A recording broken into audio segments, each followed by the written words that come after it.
Tu m'entends-tu, bro?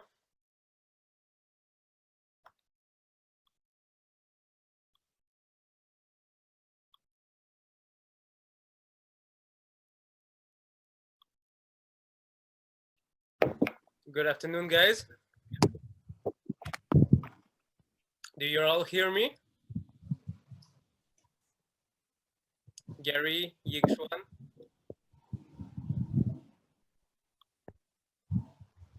Excellent. My man Brian, how are you doing?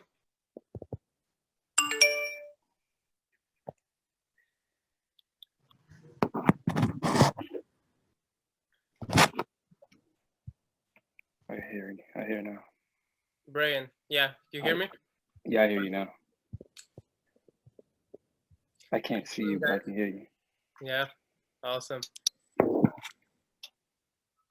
Okay, we're 6. Huh?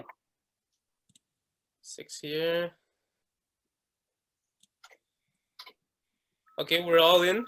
Perfect. So, guys, please, the ones who are not talking, please send me a message just to make sure that everybody listens. Everybody listening, just put a thumbs up or a yes, no on the chat, please.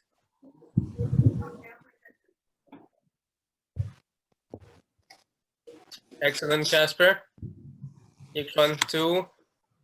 Excellent. Gary raised hand. Does it mean a yes? Sure. Have 4 out of 6 yeses. Yes. I'll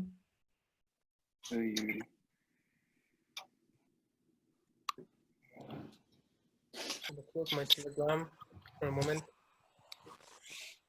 So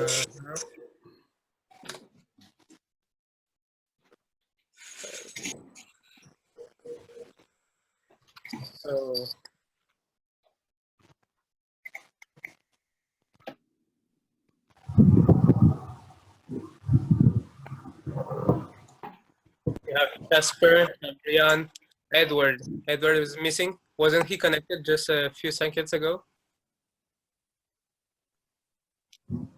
Edward, have Gary, Frank.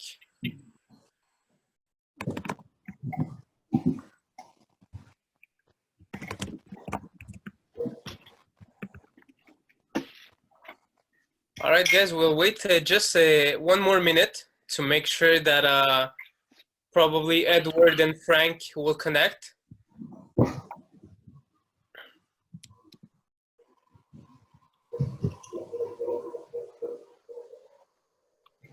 In the meantime, guys, I'm so happy and grateful to be here with you today. I hope the lighting is not too bad. I mean, it's kind of a dark day today. It's cloudy, and even though I have my my light and open windows and everything, open stores, I mean, it's kind of a low lighting. Hope it's not too bad. And all right, guys.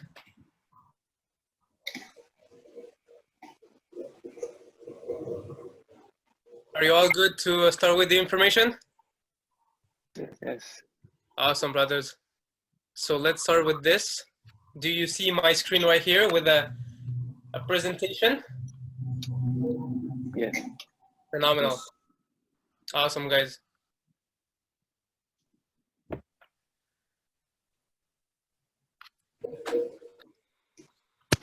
Lighting. Perfect. Let's get started with this, guys. So good afternoon for everybody. So I guess you're all from here, Canada or US, or the people living abroad. Good afternoon, good morning to all of you. I'm so happy and grateful today to be here. My name is Kevin. I'm Canadian, I'm Colombian, and I'm so happy and grateful to be here to be talking about the Forex trading market.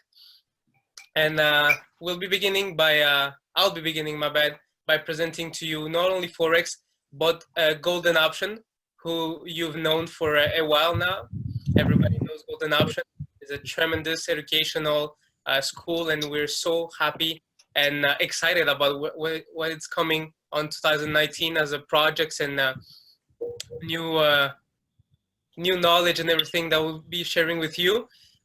Congratulations first for investing in yourself, making the decision to be here today, all of us, to learn, to have a mastermind, to just, get some useful knowledge that will help you with your Forex trading as a career or as a side hustle pastime.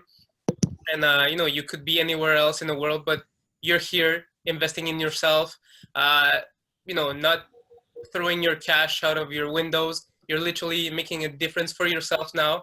And guys, I would like to give you a big cyber uh, round of applause for this decision.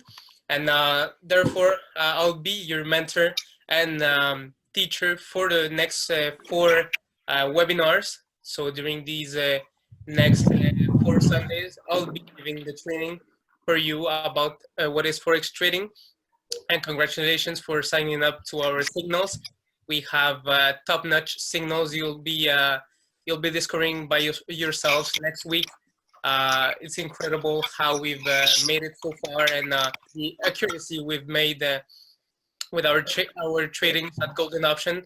And right now, I'm going to share with you our tools, secrets, and methods of how we make it happen. So yeah, by the way, guys, just kind of a message of patience, please, with myself, since I'll be using 2 computers. So right now, I'm talking with my main display, which is my laptop, but I'll be displaying to you in a broader perspective about the charts and everything. So right here, you'll be seeing some charts. Okay, the lighting is better on the charts. And right now with the presentation. So sometimes it may have interferences or maybe the sound or it might bug due to your internet connection. Be patient with this. Anyways, guys, it's going to be recorded for you and it'll be provided to you in about 12 hours afterwards, after the end of the presentations for the 4 weeks. And guys, I'd like to make a summary of the 1 hour and a half, 90 minutes presentation that I'll be giving today. So we'll be starting with the golden option, introducing golden option in Forex for about 30 minutes. Then I'll be talking about Forex trading basics, plus beginning to get into our strategy. I'll be talking then about how to build up your strategy, your analysis after you've seen the various tools and techniques we use at Golden Option to build up your analysis. So everything that I just mentioned, Forex trading basics, strategy, and building up your analysis, it'll take about 45 minutes, and we'll end up after an hour and 15 minutes of mastermind knowledge given to you with a relaxed 15 minutes Q&A. Does this schedule seems perfect to you? Sounds good. Sounds good, guys. Awesome.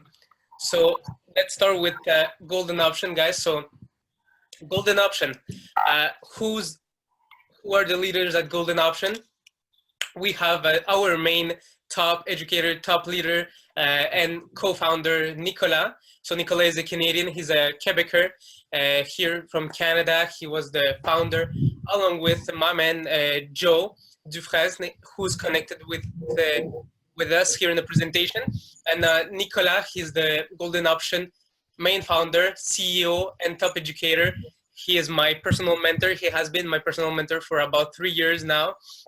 And it's incredible the amount of knowledge this guy holds in his mind. It's crazy. It's really revealing. It's a new opening door to my life since I decided to start trading.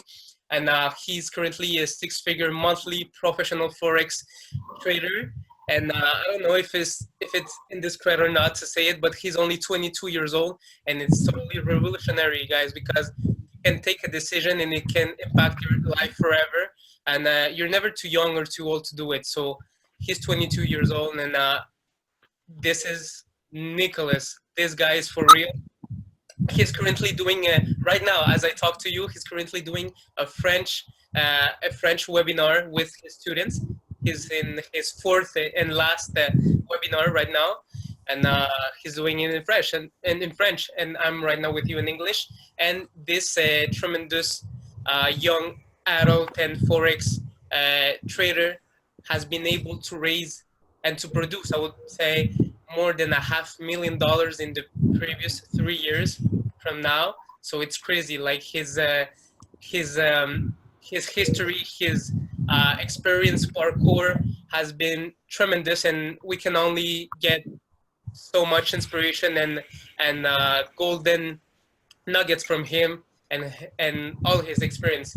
And secondly, my man, my mentor in both forex and marketing consulting, because I've been, a marketing guy for all my life, basically before getting to discover the forex industry. And Joe Dufresne, Jonathan Dufresne, he's a tremendous leader. He's also a Golden Option co-founder, marketing director, and social media manager. So this guy he's everything. He can be everything. He's better than uh, and all of us in all this digital marketing, uh, funnels, and everything that touches marketing. This guy is the top number one, and he's currently a six-figure a year earner, a professional marketing consultant, and a high-class trader. So, my man, shout out to you, and thank you so much for mentoring me. Thank you for being here with us, because it's a real privilege. He could be anywhere else doing anything else, because trust me, guys, a really busy guy, but he's here with us, and he's a social media manager. He's everything, as I told you. This guy rocks. Golden Option couldn't have been as big as it is right now, with thousands of people knowing us and hundreds of students satisfied about our product services, without this young gentleman. And at the last board of leadership, we have your servant, Kevin, right here with you with the same suit, just to make sure you recognize me, even though the lighting is bad. So my name is Kevin. I'm 21 years old, and I'm a Golden Option top educator and your official customer service, customer assistant manager. I've been an entrepreneur for about 5 years, starting as a young kid, wanting a better life, wanting to be his own boss, and getting through a teenagehood with this increasing vision about entrepreneurship and making things happen. And I'm a multilingual person, motivational speaker too. I give some talks, some conferences here by webinar and physically to some people. And I've been also a e-commerce marketing manager. Therefore, let's get into the Forex right now, guys. So what is Forex market? So the Forex market, as you may already know of or had an insight of, it's also known as the FX, or the currency exchange market, and it's a decentralized market where all the currencies used in specific countries are exchanged or traded. So decentralized, what does it mean? It doesn't have a main center of control. So nobody controls. Nobody owns a currency. It's all of us who have money with us. We all are part of the economy. We're all active participants of the economy of the Forex market. Even though you've never maybe traded before, trust me, you've been a Forex participant, because you've traveled and you've exchanged money. And that, my friend, is called Forex exchange. So the Forex is similar to the stock market, because we sell and we buy, but not stocks. We buy currencies and sell them too. So however, speculations are based on the exchange rate, and not unlike on the valuation of companies' price. We also have, aside from the currencies, we have precious metals too, so as gold and silver. And we at Golden Option, we trade gold too. Guys, what is the FX? What is the FX? So the FX is the Forex exchange market, and it's a decentralized market where all the currencies are exchanged or traded. So decentralized, what does it mean? It doesn't have a main center of control. So nobody owns a currency. It's all of us who have money with us. We all are part of the economy. We're all active participants of the economy of the Forex market. Even though you've never maybe traded before, trust me, you've been a Forex participant, because what is the point of trading Forex except like, just functioning with the economy? It can be beneficial for you because there's many advantages. First, it is a very, very volatile market. So, you can trade and have really a lot of benefits uh, from it. It is easy access. It doesn't require you to have, a, a degree. It doesn't require you to be even like, I don't know, like experience with the foreign market before, no education before about this. You take on your own education, and anybody in the world who has an internet connection and a computer can make it happen for himself. Easy access. You just create an account, choose a broker, and pray to be a good trader, and you go ahead. It is a very lucrative business model since some people that I've known, a few ones of course, they're top-notch traders as Nicholas and Joe.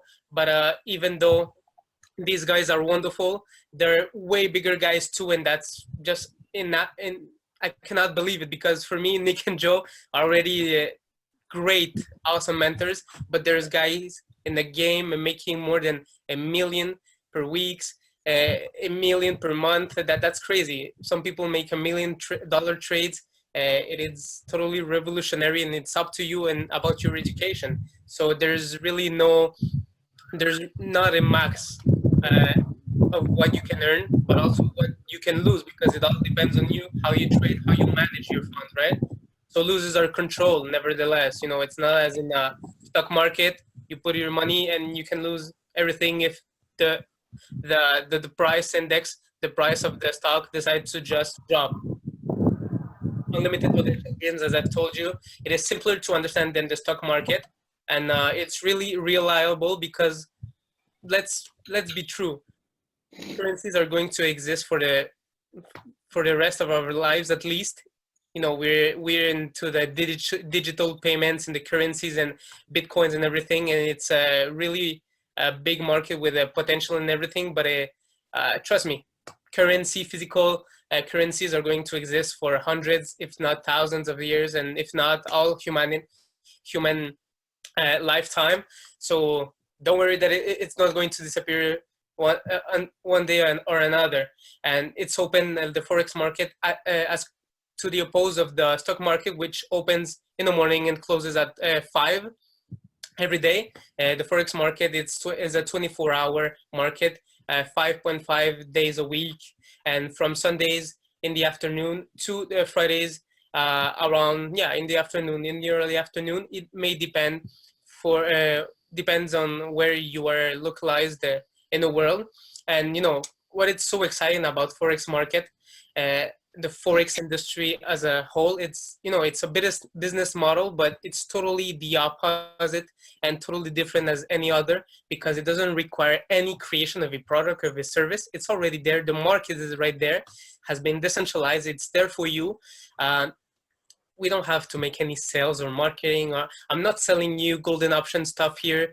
That it's in relation with the forex market, as if forex wouldn't exist if golden option wouldn't exist. No, it's totally different. At golden option, we educate people, but nobody controls the forex, and uh, golden option is something that we created for you, like in relation with forex. But the forex market, it's not something that you sell, that you market. So it's all free to go to you. You can access it anywhere in the world with a computer and internet connection. So you don't have to even interact with a human being, with somebody if you're not really a socialized person, to succeed into this field. So we're about the currencies, guys. Sorry for the lighting. It's going to be varying like this sometimes. So what is a currency? It's really, you already know this, but a currency is the money used in a specific country. So they're all exchanged and traded in pairs in the forex market. So we don't say, like, as with a stock market company, just Apple. Let's compare if Apple, it's going, not compare, let's predict if Apple is going to increase or decrease. No, like here in the currency market, in the forex market, we we compare in pairs. So you have here at your right side the euro, USD, which is the European currency with the US dollar. You have below the US dollar with the GPY, which is the Japanese yen. Then you have below it the GBP, which is the Great Britain pound, and the USD. You have many, like all the currencies that you can possibly imagine: USD, CHF, a Swiss franc. So you have it here, like a beautiful image of all the major currencies that we trade at Golden Option. So in pairs between each other, the Canadian dollar for sure here in Canada, the New Zealand dollar, Swiss franc, Australian dollar, we have them all. You can name it. So for those of you who don't know what is a pip, so in Forex trading, we don't talk about, like, when we analyze and we do Forex trading, we don't say like, we don't use the money term as okay, I'm going to aim for $500 more, $1,000 more. No, we say, my trade, it'll be, I'm aiming, my target, it's 50 pips. So what is pips? I'm going to be detailing the terminology for you here. So the pip is the unit of measure used to determine price variations based on a specific period of time. Because in the Forex market, as I'm going to show, in here, perfect, you see guys, this chart, this amazing chart here. So everything that you see here, there's a time frame that you can be seeing the chart in. So we have like 3 minutes, 1 hour, 4 hours, and the pip, it all varies from these time frames and many other stuff. So I'm going to basically explain this to you. And for all pairs, excluding the one with GPY, which is the Japanese yen, the pip is the fourth decimal of an exchange rate price, which is, as you may see here, so it's the fourth digit after the comma. Let's get into the chart to see it. So here, guys, you see on the GBP USD, the Britain pound with the US dollar on a time frame of 60 minutes. What does it mean? 60 minutes, of course, 1 hour, but it means that every candle that you see here, we call it candles. The blue, the green ones and the red ones, they're candlesticks. So I'll be mentioning and explaining what is a candle, what it is used for in a couple of minutes. Here, every candle represents 1 hour, 60 minutes. And we see here the exchange rate between the GBP, the Great Britain pound, and the USD dollar. So it's at 1.3161 and 1. So here, what would be attributed the pip? Where would it be? It's the fourth digit. So you see after the comma, the dot, 3161, it would be the one before the last. So this is the value of a pip. The more we move on the left, so 1.3161. So here it's like in the tens of pips, then hundreds of pips, and so on and so forth. So let me get back here, and so we count where the pip is in all the pairs except the GPY, the Japanese yen, to the fourth digit, and to the Japanese currencies, the Japanese pairs, we start counting the pips on the second digit. So it would be, in this case, it would be something like 1.31. So the 31, the 1 is where the pip stands. In many Forex softwares, even the fifth value called pipette, it's shown. So we see it here. There's 5 digits after the dot. So the last one is the pipette, called the pipette. And as you might see here, right here in the image, the GBP USD actually, as I've been mentioning, 1.35, 36. So the 6 here is the pip. And here the 5th digit is the pipette. What are type orders? Because in the Forex market, we can buy and sell, as I told you. And what is really advantageous in the Forex market is, as compared to the stock market, in the stock market, you cannot sell something, you can just hold to your stock market share, and hopefully it'll rise up. But in the stock market, you cannot really make money on the downside. But as in the Forex market, you can bet, you can speculate. I would would be a better term, speculate on the upper moves and the downward moves. So here, let's say that I'm hemming up right here. You can see right here you're hemming for the pair to increase in value, but you can also bet on the downside, right? So here is the red zone, the negative zone where you don't want to be, and the green zone. So you can bet. And in the Forex market, there are different type of orders. So we have market order executed, which is the order executed almost instantly by the broker to enter the market. So as soon as you enter an order, that's the market order. That's not complicated to understand. We have, many terms how to say that we're buying a currency. So what actually do I mean when I'm saying that I'm buying a currency pair? So here, let's say that I'll be speculating that this pair will go up, will go bullish or long position. They all mean that it's going up. So buy, bullish movement, long. Every time you hear all of these, one of these words, it mean on the upper side, and sell or bear or bearish or short movement, it all means on the downside. So here, what happens when I speculate that a currency is going up? I'm speculating that here in the currency pair, the first one, the GBP, Great Britain pound, it's called the base currency.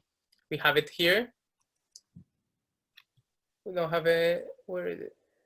Yeah, the base currency, and I'm actually predicting that it's going to go up against the US dollar. So what does it mean? It means instantly that as the GBP goes up, the USD dollar, the USD value has to go down. And the second currency here is called the quote currency. So we have the base currency and the quote currency.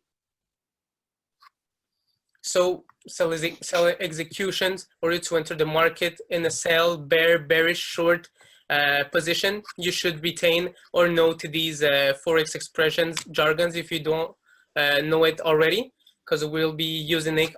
I'll be using it really often in this instead of saying sell sometime.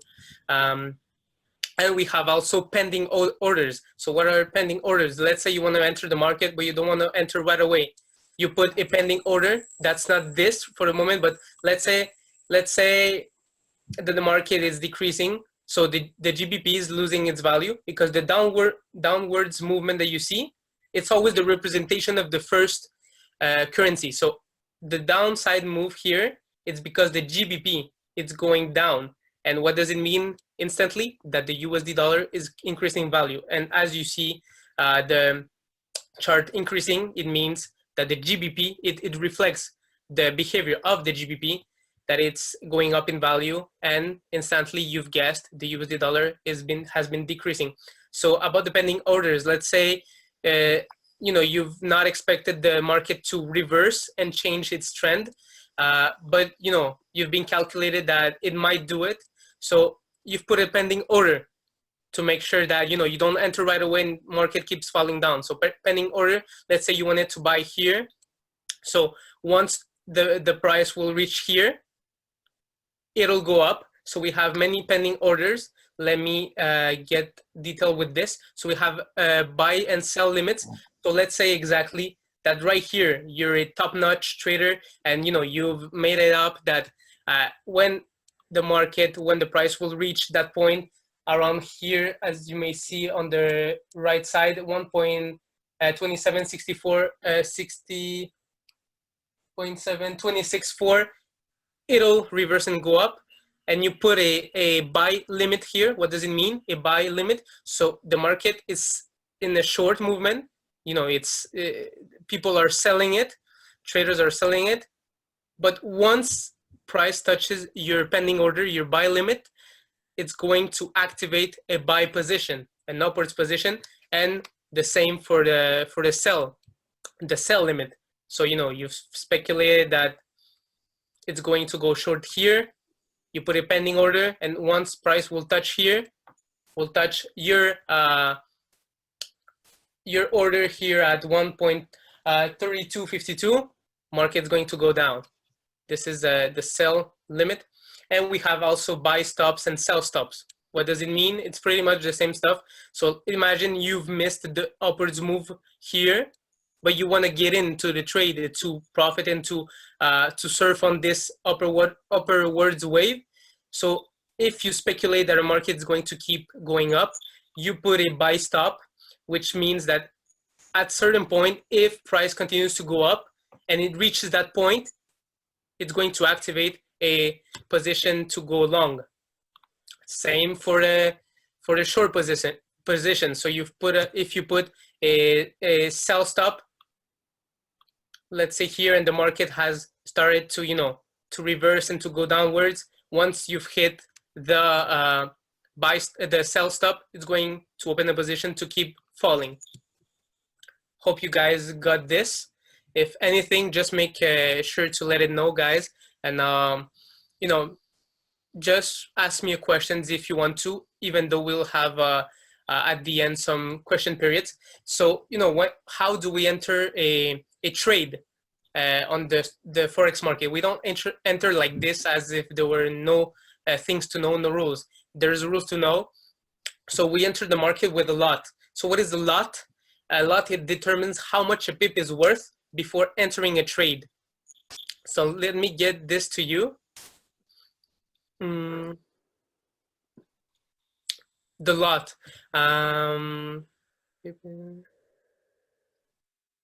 So before entering a trade, you have to determine an adequate lot to use. So here we have a standard lot, which is 1,000 units. Don't focus too much on this. It's how we call it. But on MetaTrader 4, the application you guys might all know, it's called, here we might see it as a 0.1 lot. So standard lot is equal to 1 lot, 1 volume. We have the mini lot, which is 0.1 volume, and the micro lot, which is 0.01 in volume. And what do they value? It's 0.01 volume, which is the micro lot. It's equal to 10 cents per pip. The mini lot, it's $1 per pip, and the standard lot, it's $10 per pip. So I'm going to give an example right here.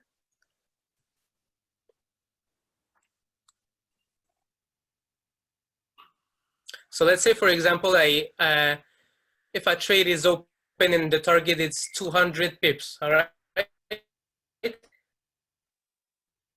200 pips.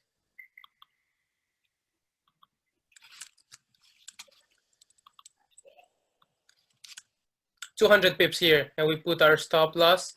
So you want to ride this move, 200 pips. How would you know that, how are you going to know how much a pip is worth, how much money you're going to make? So we say that, it depends, of course, on the lot you use. So if you use, for example, with a lot, if you use it with one lot, that'll be worth $2,000, since one lot is $10 per pips, right? And if you use it instead with a 0.01, which is 0.01 here, yeah, it'll be $20. And if you use it, $200. And if you use a 0.001, so it's 10 cents per pip, so 10 cents times 200, it's going to be only $20.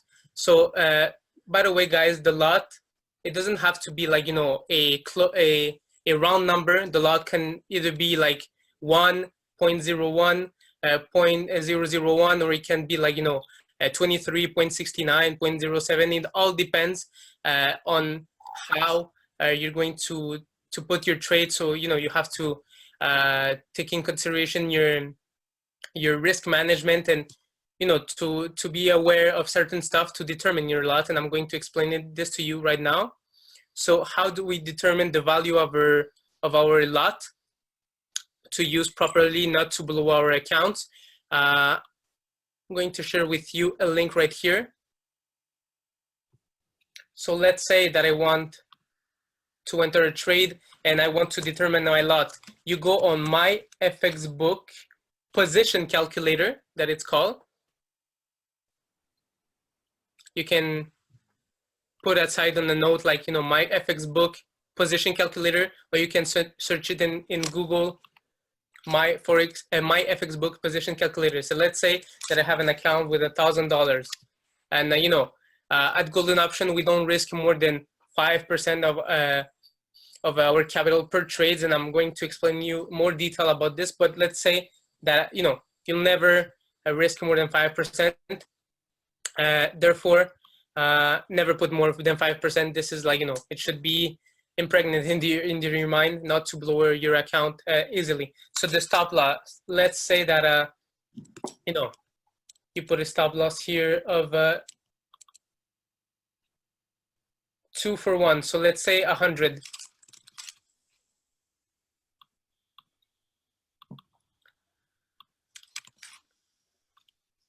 Perfect. You have a stop loss of 100. So you're risking 100 pips here on the currency that I mentioned with GBP USD. So here it determines the lot, the proper lot to use, not to blow your account. So this lot with 100 pips will not allow you to lose more than 5% of your account. So this is really important to take in note, and because we don't take a lot like this, you know, you don't decide your lot because you've decided so to take 100 lot or 1 lot. You have specific rules, and, you know, use your account balance. It depends on your risk ratio. So 5%, if you have 2 positions when you enter the market, then you divide it by 2. So 2.5 per trades. If you have 5 trades open, then 1%. You'd never risk more than 5 per trade. Perfect, we have it here. So my FX books position calculator. Let's get down to what is a broker. So the broker is the intermediate between the trader and the market. He's the one who will manage the money transfers, like, you know, the buys and the sells and the sell limits and the pending orders you've set up. And without him, individuals, or as we call retail traders, retail traders, if we trade the Forex market, there are also like bigger corporations, banks, and you know, other big companies. And without the broker, we wouldn't be able to trade the currency market, the FX market, because among the popular ones, we have it here, the FXCM, Forex Capital Market, Traders Way, IC Markets, who unfortunately closed in Canada. And, you know, we were using it before. And we are currently using at Golden Option Vantage FX. So it's a good one. And, you know, the ones of you who've opened accounts either with signals or everything, you already know about it. So FX, Vantage FX. And brokers, what do? They offer technical support. You know, they're there for us if you know, you have a problem withdrawing or funding your account. They have tools like leverage, which I'm going to explain later. What is leverage? Which is the main financial tool in Forex trading. And that's why it makes Forex trading a lucrative business model, right? Because the leverage, it allows you to use an amount of money 2 times, 5 times, 10 times, 15 times, up to 500 times bigger than your balance account. So that's crazy, because if you're using a balance account of $100 and you have a 1 to 100 ratio, then you'll have in your hands, in your possession, at your reach, the possibility to trade with an account as if you had $100,000. That's crazy, with only $100 because of the leverage. Brokers, they are compensated. So they're compensated with commissions. They're not doing, you know, volunteering. They're not working for free. And the commissions they earn, they correspond to a small percentage of the trader's gains. So don't worry about this. The gains of the broker, it's not ever going to be so big. It's not going to affect your account. So don't worry about it. That's how they get compensated, though. And one thing to not get wrong is that even though many people say that leverage can make below your account, because we say, wow, okay, you're using leverage, you're using 2, 5, 10, 100, 5,000, 500 times more, up to 500 times bigger than what you've funded your account with. Don't worry, because leverage is not dangerous. It's only true if you don't know how to adopt a correct and adequate risk management. Otherwise, it shouldn't happen. And to the opposite, the leverage should be a great advantage for you guys, because it allows you to exponentially multiply your account by 10, 20, it depends on your trade. So a basic rule is to only risk 1 to 5% of your capital, as I mentioned, per trade. Regardless of the leverage amount used. And at golden option, we use 1 to 100. So, there's 1 to 1, 1 to 2, 1 to 500. At golden option, just make sure to understand that we use 1 to 100. So you maybe should retain that. And to open an account, you simply go on a selected broker's webpage.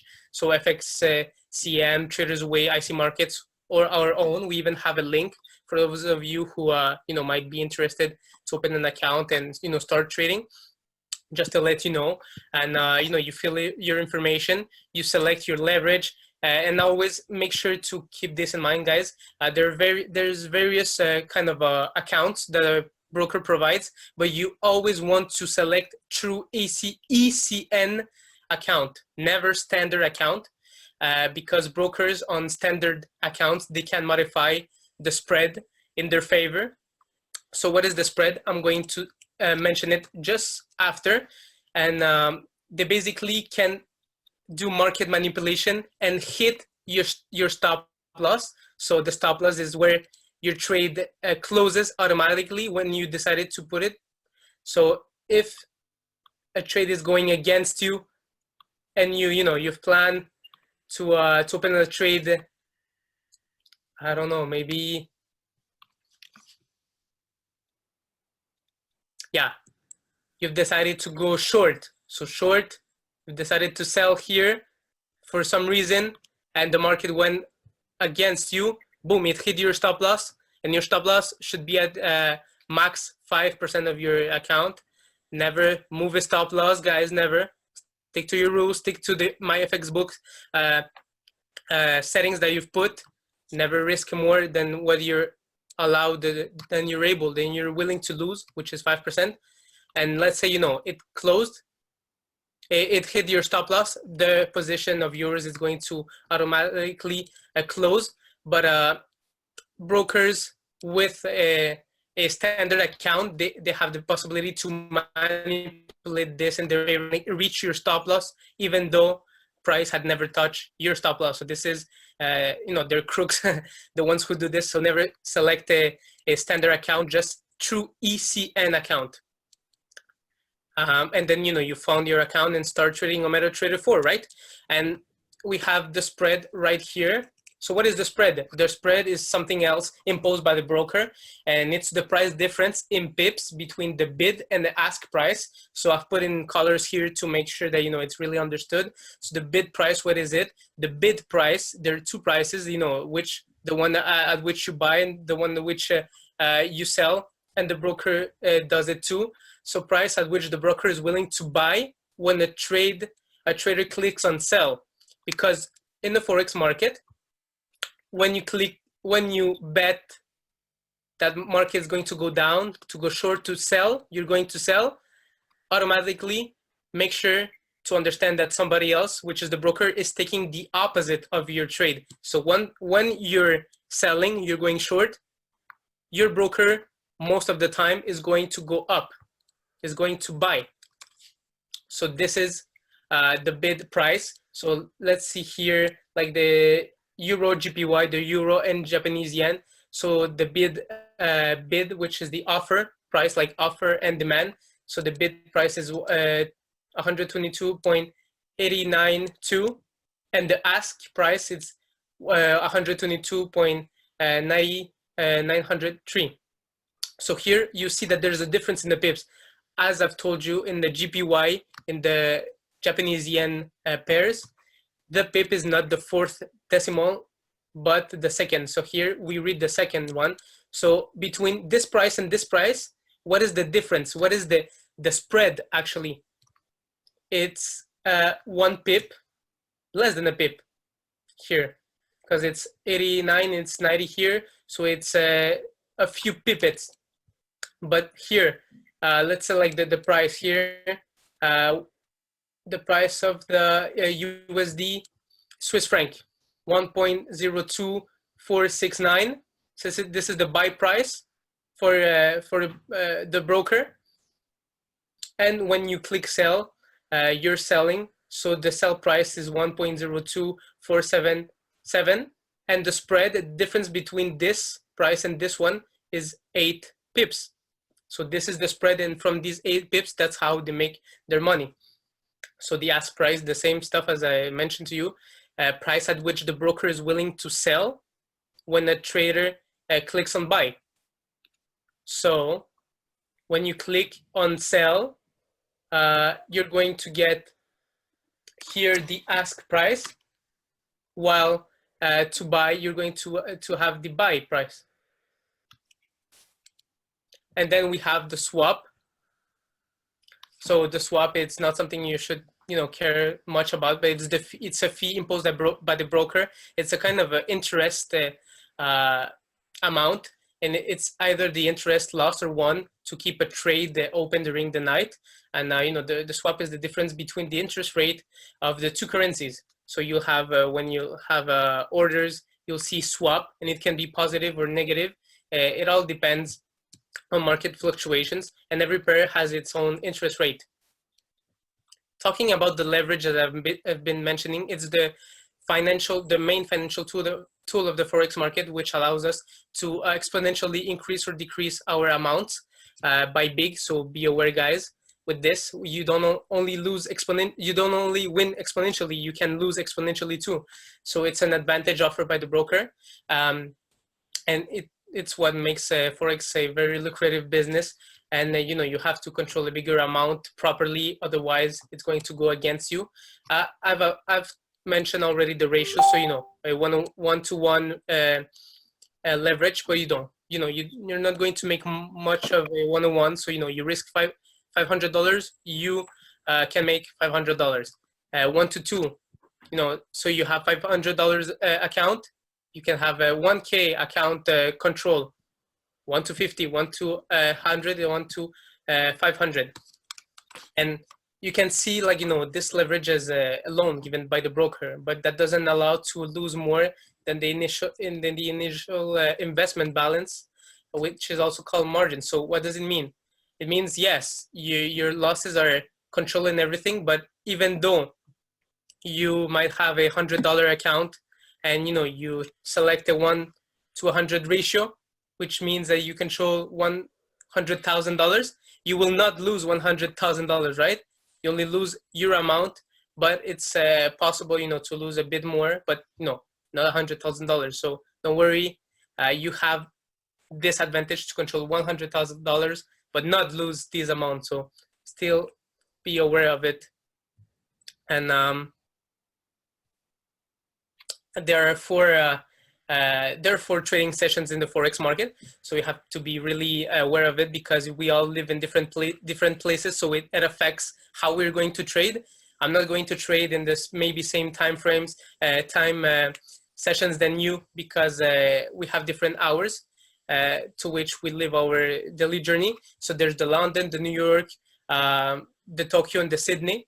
And at Golden Option here, that we're based in Canada, we don't pay too much attention on the Sydney and the Tokyo sessions because they start in the evening, as you might see here in the screen, at 6 and 7 in the afternoon, in the night. So we focus mainly on the London and New York sessions, which they start respectively at 3 for the London and New York at 8 a.m. And depending on the trading session, as I told you, the volatility of pairs are going to be affected. So of course, if I trade on the London session, all the GBP pairs, they are going to be volatile, because it's precisely during the London session that people in UK are going, traders in UK are going to open their trades, and it will create a big demand, a big manifestation of trades. So that's why it's going to be very, very volatile during this period. Same concept for the other one. So, you know, the New York session is going to affect a lot the USD pair, the Tokyo, the GPY, the Sydney, the AUD, the Australian dollar. And yeah, in New York, as you may know, if you're trading the New York session, there's Wall Street right there, right? So Wall Street is a really big thing. It's there's a lot of people commercializing there. So during US session, Wall Street's they're going to enter, and it'll make USD pair being more volatile during that period. So you have to be aware of it, because you don't want to trade the certain pairs in certain time frames, because you're not going to benefit of this momentum, of this volatility. So guys, just if it's not like already done for certain of you might follow us at Golden Option on our accounts on Instagram. We have many accounts, because we operate in French and English, and sooner in Spanish. Coming up 2019, giving you some golden nuggets here.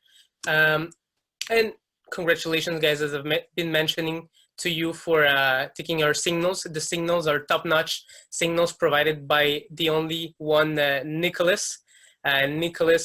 is our top number one, and he gives amazing, crazy calls, and you're all going to be witnessing of this next week.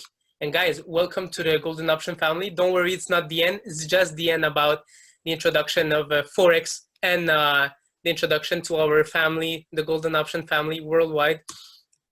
And here we have to mention it, because just to protect myself, a little disclaimer about this one. So here, the snapshot you've seen, the cool snapshot here, it's Nick's trades of November 13, 14. So 1-2 weeks ago, that's revolutionary.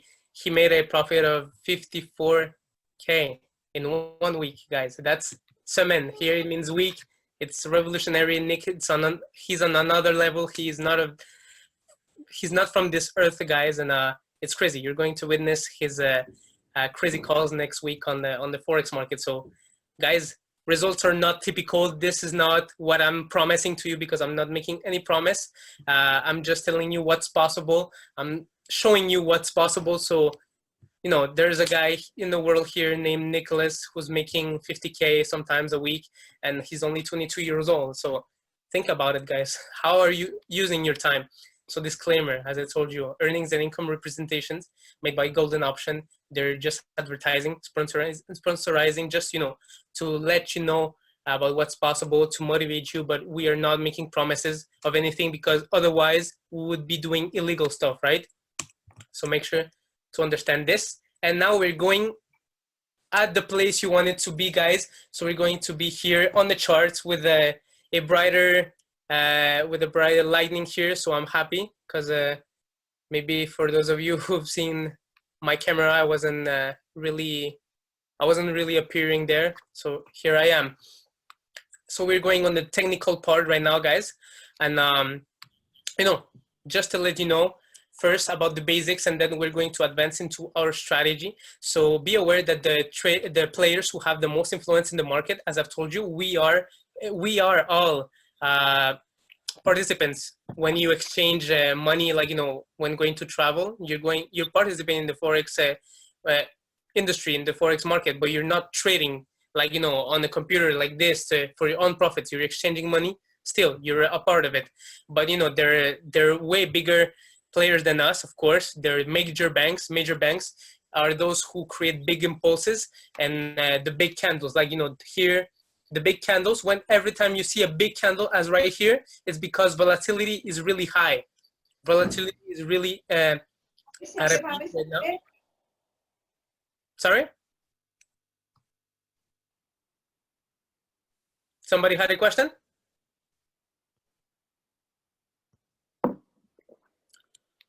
I thought hearing somebody. It's all good, guys? All right, I'll keep on, and just let me know if anything. You can unmute yourself and let me know, right? So the major banks, they are the number one main players, like big banks like Hong Kong and UK and US, Citi, like the Citibank. All these banks, they're the major market makers that we call market makers. They are the ones that affect the most the forex market. So every time you see a big candlestick, so here every candle that you see, we call it candlestick. So every big impulsion that you see, it's due to either a major player as major banks that it's playing, or an economic news that is affecting the market. So the most traders, they enter trades at events set up at certain hours. So these are economic news. I'm going to show you. It's on the same web page than MyFX book, but instead of going to MyFX book position calculator, when you type myfxbook.com, you go here on home. Make sure to retain or to write, or still you're going to have this recording, but make sure to still get this for yourselves, because they're really useful tools. So in MyFX books, instead of going to forex calculators,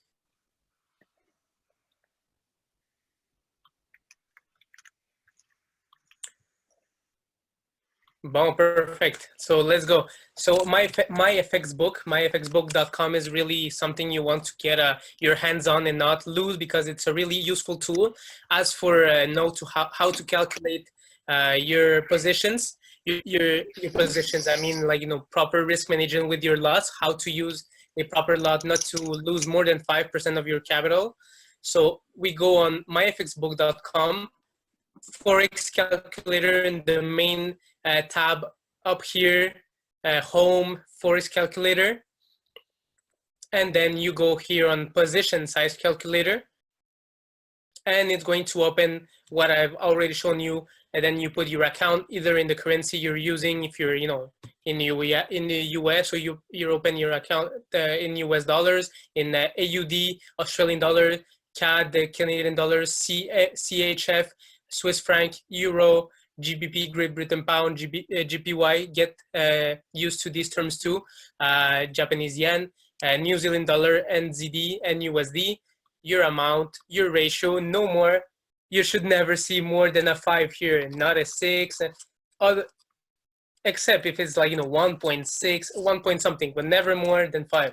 No, I repeat this, and I'm really picky about this, but it's really important, guys, because I've blown up many accounts. Nicholas himself, the top number one, has blown many tens of accounts, but it's because he didn't know how to use proper risk management. Risk management is one of the main fundamental stuff in forex trading. It's not only the technique, it's how you manage your losses and your wins.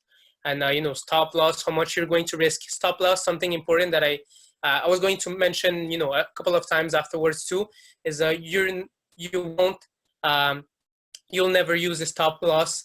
When you open a trade, you always want to make sure to have a reward to ratio, win to lose ratio of 2/1. So every time you open a trade, you'll always want to open a trade. So don't worry about the trades I open right now. Is just the setup. Yeah, you still hear me? I thought I lost connection. So don't worry for a moment about the setup. It's just that I'm making examples. So you'll always want, let's say that you want to reach for 100 pips. You should risk half of it.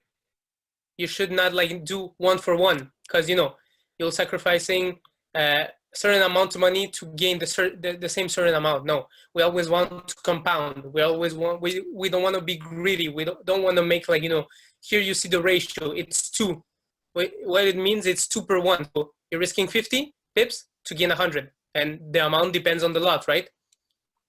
So one lot, $10 per pip, $10, 10 times 100, so 1,000. You'll be earning 1,000. 50 here, you'll 50 pips. So with one lot equals $10 per pip. So 10 times 50, 500. You'll be losing only 500 to make 1,000.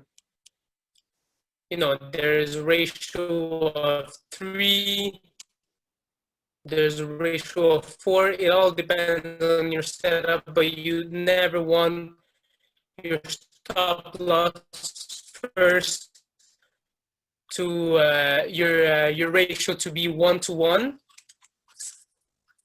Always 2-to-1. That's what we do at Golden Option, and never ever more than what you're going to earn. So if you want to make 100 pips, don't make it a risk of 101 pip, 100.1. Never. So these two rules make sure to really impregnate this into your mind. And perfect. From the position size calculator, once we go on MyFX book, the main page, you still go on the home tab, and underneath it's labeled here economic calendar. So that's what I was talking about, like the big candles, the big impulses, either upward or downwards, the big candles. Here the candlesticks, the big one, this big green one, it's a big one. It's either because a bank said something like they're changing their interest rate of the currency in the country, or it's either economic news that was released during that time. That's why there was a big volatility, big impulse. So to make sure to keep up with this, go on MyFX book, home, economic calendar, and be aware there's 3 types of economic news. There's the low volatility that affect they don't affect much. It's just really low volatility. It's in green, the medium volatility, that affects mediumly.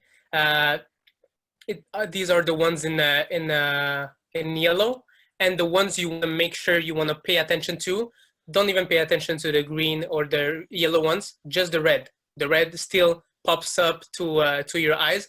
So the red ones, make sure to pay attention of them, because whenever there is economic news with a high symbol here, like the type of a news, means there's going to be a lot of volatility in there, and you don't want to be into the market when there is an economic news release that is going to affect highly the volatility. Because even though you're trading well, you have a good setup, and I'm going to show you afterwards how to trade properly, as we do at Golden Option.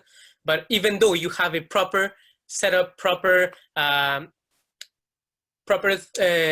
risk management and everything, and you didn't notice that you were doing an economic news, it might change totally the dynamic, and the trade can hit your stop loss, because the price is going to go crazy during this time. So let's see here, GBP USD, and Monday, December 3. So tomorrow, you don't want to be here, like the countries here. There's 2 economic news tomorrow, December 10, at 10 in the morning, 10 and 10:30.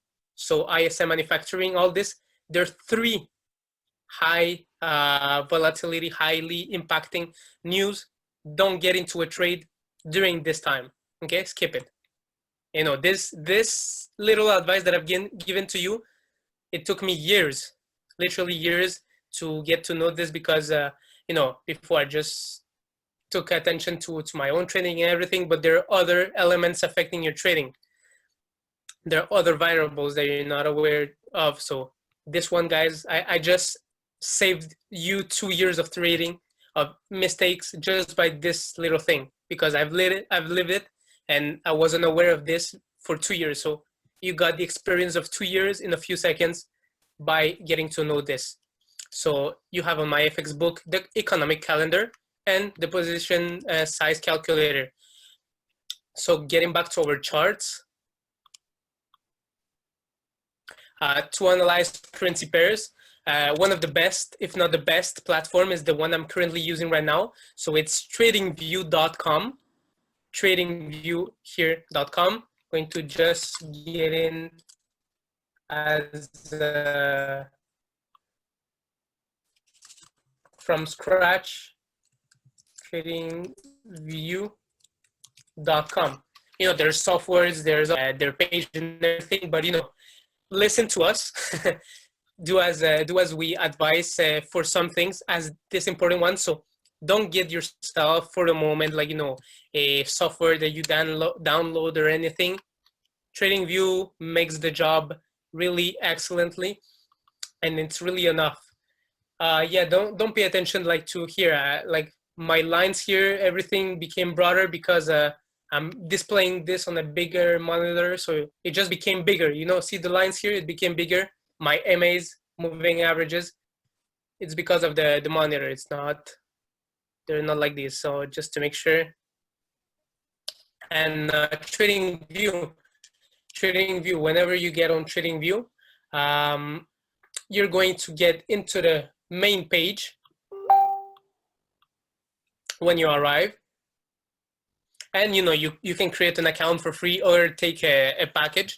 Package will allow you to have some other features. So the package here, I paid to have a pro account to save up to some like a certain amount of charts. So I'm able to save up to 5 charts. So I'm not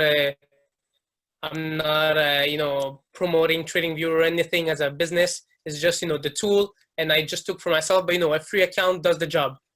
Whenever you sign up and you subscribe, then you're going to appear here. We have analyses of people. Don't pay attention to this. The only thing you'll be using is when you get on this page, you go on chart, you click on chart, it's going to pop up. And you're going to see charts like this, but with, it's going to be by default with a stock market index, like, Apple. So here, so you want to get rid of this. Let's make an example.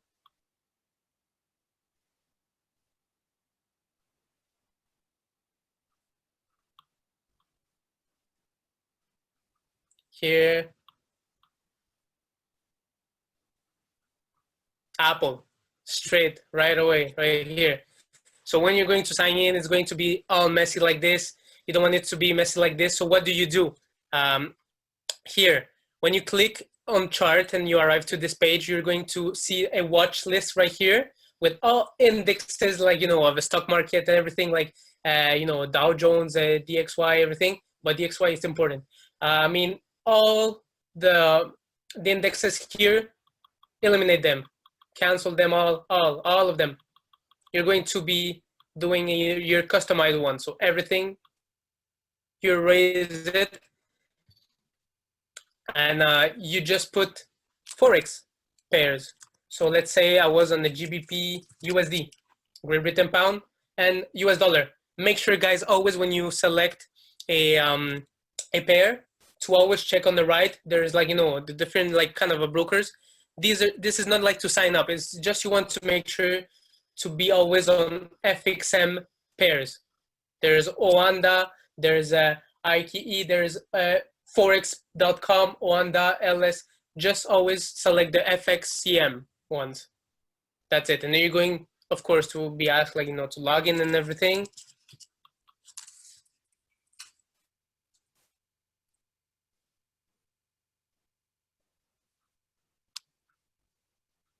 So everything, and you go on the GBP USD, you go on your pairs. Don't trade more than 5 pairs, guys. So don't have on this watch list more than 5 pairs. 5 pairs is enough. I'm going to repeat it at the end, but 5 pairs is enough. And you customize your own one here, and you want it to get, I'm going to go fast on this because it's not that much important about this. It's more about how you trade. But once you get here, you go on your watch list, you customize it, you suppress everything, and you put your pairs. You want to double click your page here in the chart and go on settings.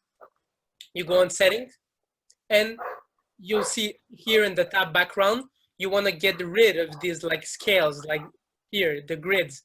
So you go double click settings, and you go on background, grid lines here. You want to make it white. Boom, it disappeared. The vertical ones. The horizontal ones too, white, and boom, you're going to have a clean white chart. That's what you want, because the lines are going to mix you up.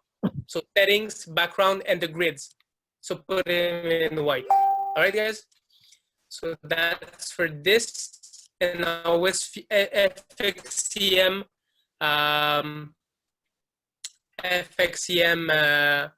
type of pairs, always. So in the charts we have, I'm going to go back on my main chart, leave here. So here, you see mine is clean. I don't have much. I just have one indicator here, two, the RSI here in the MA. So we use Japanese candlestick because they're the more precise than the other type of price graphical representation, because here we have, have candles, we have hollow candles, we have line graphs, where you don't want to use anything of this except the candlesticks, which is labeled here as candle. So candles, that's it for this. Candle. You can switch time frames. As I told you, every candle here, we're on H1, we're on the 1 hour, 60 minutes label here, on the British pound USD dollars. So every candle here represents 1 hour of data compounded of the price. So here, the green ones, they went up, and and by default is going to be set up like this once you sign up and once you log in into your account. So the green ones, they're for bullish movements, upward movements, and the red ones for downwards movement. And each candle represents the time frame you're in. So here we are in the 1 hour. Every candle represents 1 hour of compiled data. So here it went up from, this candle went up from 1.29836, and it closed on 1.3027. So here with the candles, I want to get like more detail with this. So with the candlesticks, this one is the red candle. The one here like in black. The one here is, picture yourself that it's the red candle, and this one is the green one. So in the candles, there's like, a few things to know. So let's see like a red candle right here in a closer view. So a red candle, it opens right here where you see like, where the last one closed. Let's take, for example, yeah, this one, this one's good. So here, the candle opened right here. I'm going to see 1.29067, and it went down, it closed 1.28433. But there are some candles who have some kind of sticks that we call these sticks in the Forex jargon terminology. We call them wicks or shadows. And what does it mean? It means that, the red candle we just saw, it opened at some price and it closed down below, but in between the hour right here, the price varied many times, and it went back down till here, till the bottom of the wick, but it didn't close there. It kind of tested this price right here, but it went back up and closed right here. So from the opening here, and it went back down right here, and it went back up again. So it created a wick, a bottom shadow, bottom wick, and there's an upper wick too. So this one here, which means that it was down here, negative, bearish down here, but it also here, there's an upper wick, meaning that, it opened right here and it went back up to a positive, to be a bullish candle, but still closed as a bearish one. And the big square, the big rectangle, it's simply its body that we call the real body. So we have here the white candle, which is labeled, picture in your mind, a green one. So it opened below, and since it increased in price, it went up and closed somewhere, but in between it varied to go so up that, and then go down again. So it created a wick. So it's the max point it reached upwards, and the max point that it reached downwards. The wicks is the representation of this. It didn't close there. It's just like, price went so up right there, but boom, ended up closing a bit down or a bit up. This is for the wicks.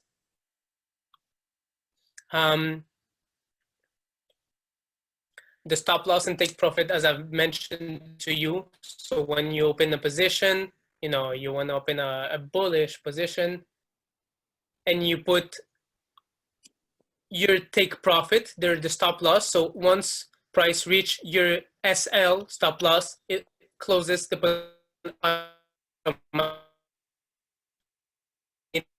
your TP, your take profit, it closes automatically. So you have like, the ability to be elsewhere, at work, sleeping, holding a position during night while this operates, and is going to make sure that it closes at some point that you've predetermined. So these are for the stop loss and the take profit. And guys, something you want to put like, a kind of a star besides it, always use the stop loss. Always don't ever, I know you might be like, some kind comfortable to your type of analysis or anything, and you just think sometimes that your analysis is so right, everything is so good, that you might not think of putting a stop loss because it's going to go the way you want it to be anyways.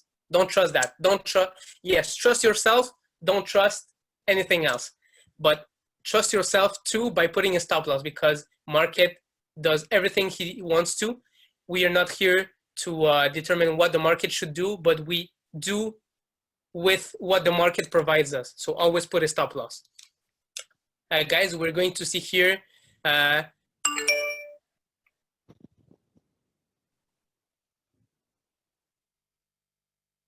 Yeah, thanks, bro, Joe. I'm going to close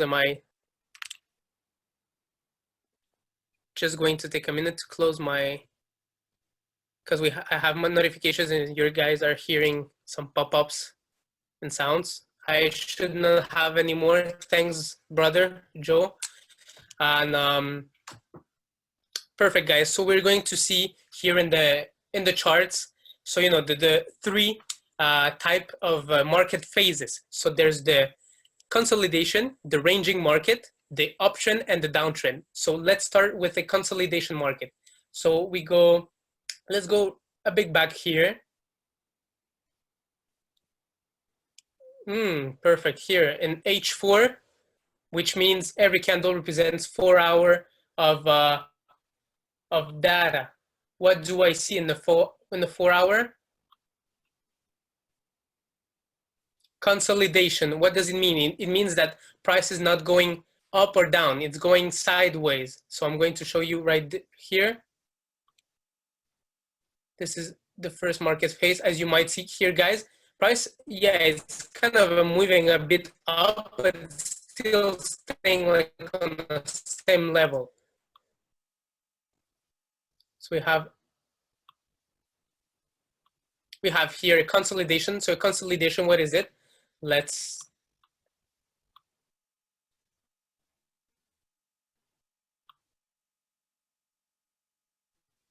Consolidation is when market is undecided, it's stuck between a range of certain like price. So you see here in a consolidation, what does price do? It goes from either up or bottom to up and goes back down or goes back up without, it's always staying on the same kind of a level. That's a consolidation. And I'm going to show you how to trade these ones. So this is a consolidation, always staying in the same kind of a range. We have one here, price has been ranging, just staying in the same level here. It went up, went back down, not progressing too much. We have another consolidation period right here.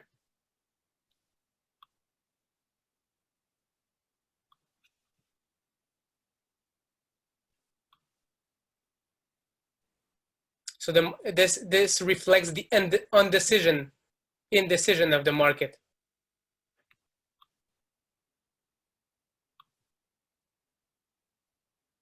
Boom, see?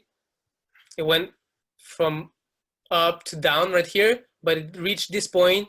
It kind of wanted to go back down. It reached a bit up, back down here, and reached again this same level, this previous high here, and went back down to a previous low right here. And it kind of, just stood up there for a while till price breakout and went back up again to continue. It's a bullish movement. So this is right here. There's the consolidation. So this is one of the first phases of the market. There's also the uptrend. So what is an uptrend? So uptrend is when price is going up. Hmm?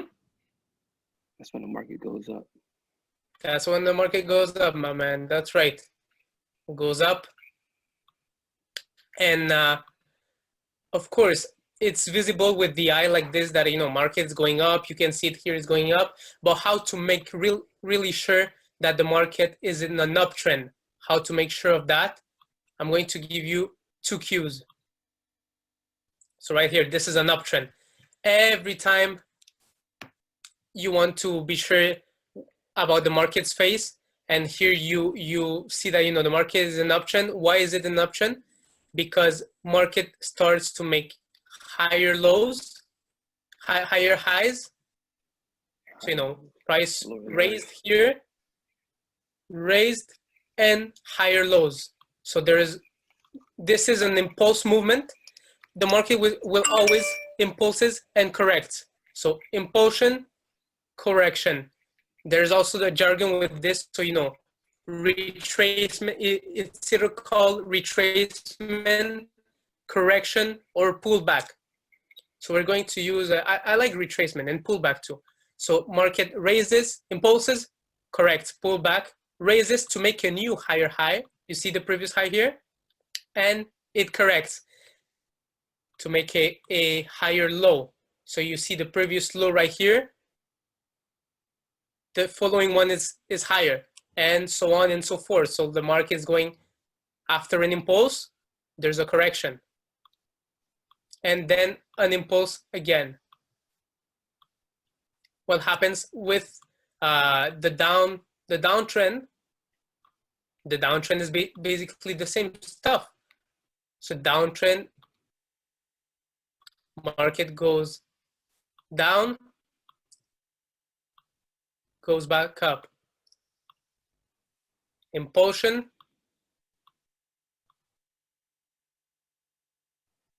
correction.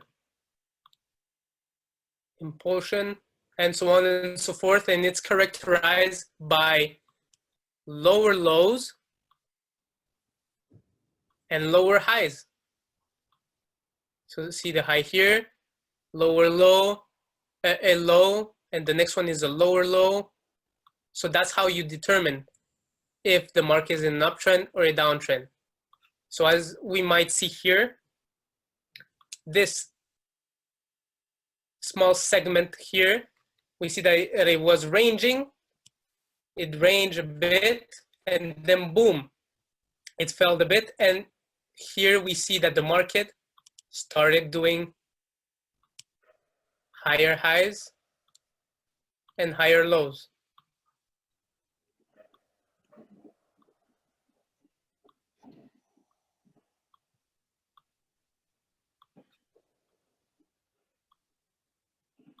Right here. So we have an uptrend right here. What about consolidation? Okay. So I'm going to talk a bit about consolidation. So market downtrends are characterized by lower lows, put this in note, and lower highs. And uptrends are characterized by higher highs, higher lows every time. And consolidation is stuck between 2 lines, which you might notice here. These 2 lines, they kind of make a rectangle, right? Here, if I would just get this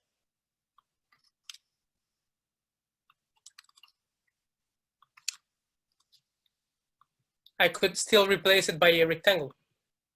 So consolidation is kind of a stuck price stuck into a rectangle. There's a better one right here.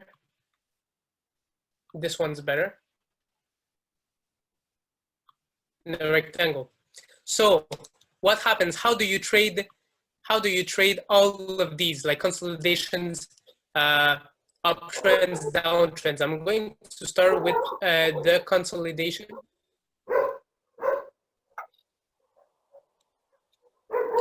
In the consolidation, you're going to have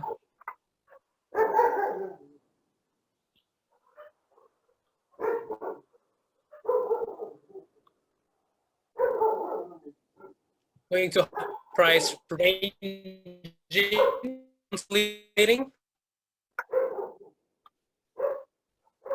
practically the same level.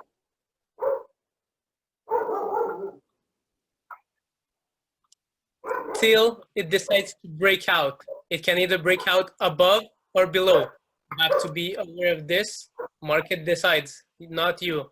So what if market right here decides to break out above, right? It's going to make the trend is changed because we were in consolidation. Here it might signal the beginning of a uptrend, but we still want to make sure of it. So what will price do usually very often when it breaks a consolidation? It's going to retrace on the previous level. You see right here, guy, you always look left. When price breaks, look left. The previous resistance and support, okay? So here, the previous resistance, the ceiling was broken, and there's a say in Forex trading that previous ceiling becomes floor or previous floor becomes ceiling. In this case, the ceiling, like, you know, when you look above you, you have like a ceiling. Take the ceiling as a resistance. This is your resistance. You cannot go above it until you break it. And here price broke it. What it's going to do most of the time, it's going to break it and retest and pull back down on the resistance, on the previous resistance, which is now a new support. And now, if it doesn't go back into the, let's pretend it doesn't go back in, what it's going to do to make a higher high. An impulses are always bigger than retracement, than pullbacks. Pullbacks is a small correction, and price wants to get back up even stronger. So like this correction on the previous high, on the previous resistance, you see here there was a resistance because price broke out. It made a high, a new resistance level. It retraced, and then it went back up, breaking. Always look left, breaking the previous resistance to make a new high. And this new high is going to be a new support, a new resistance, I mean. And it went back down to retrace on the previous resistance, which is now new support. And it's likely going to do this constantly until the trend changes. So how do you notice that the trend changes? Price will stop making higher highs and will start maybe consolidating again, like, you know, hitting the same level twice. So here, let's say price didn't continue its upwards bullish movement. It just, you know, kind of get to the previous high, previous resistance, and went back down. It's maybe going to do the same, or, you know, just trying to go here. It's not. It can't decide what to do. Maybe going to hit it again, and probably going to go back down. And how do you determine when the market has changed? When it goes back down or back up? Yes, my man. It's always going to retrace. It's all going. So previous resistance and support. So here it was a support, resistance, ceiling, support, floor, resistance, floor, and boom, it break the floor. The floor became new ceiling, and price will start again making lower lows.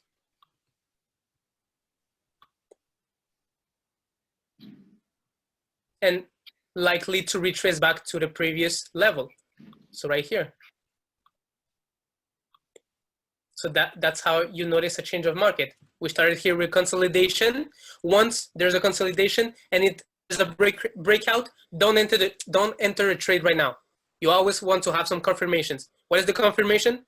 Price will have to pull back. Then when there's a pullback, I'm going to show you with Fibonacci tool that we use, the fib level right here. I'm going to use afterwards this magic tool to help you increase the accuracy of your trading. So always enter when the market breaks out of a range, pullbacks, goes up and pullbacks, and you can determine with a trend line. We can use the trend lines to increase our accuracy too. So trend lines, where are they? They also specify, they also show you the trend, the ongoing trend. So how to draw properly a trend line? You connect either two bottoms or two tops. Here in an uptrend, we want to connect two bottoms. So we have the first bottom here. Okay, went like this. Okay, perfect. It broke. It pulled back down. And then, you know, you had this, you waited for price to correct, to really establish its new trend. And boom. So here, it went back up, it went back down to the previous resistance, which is new support, and it touched also the trend line. So what's it going to do? It's going here to go back up, and it'll be likely, let's say all this didn't exist.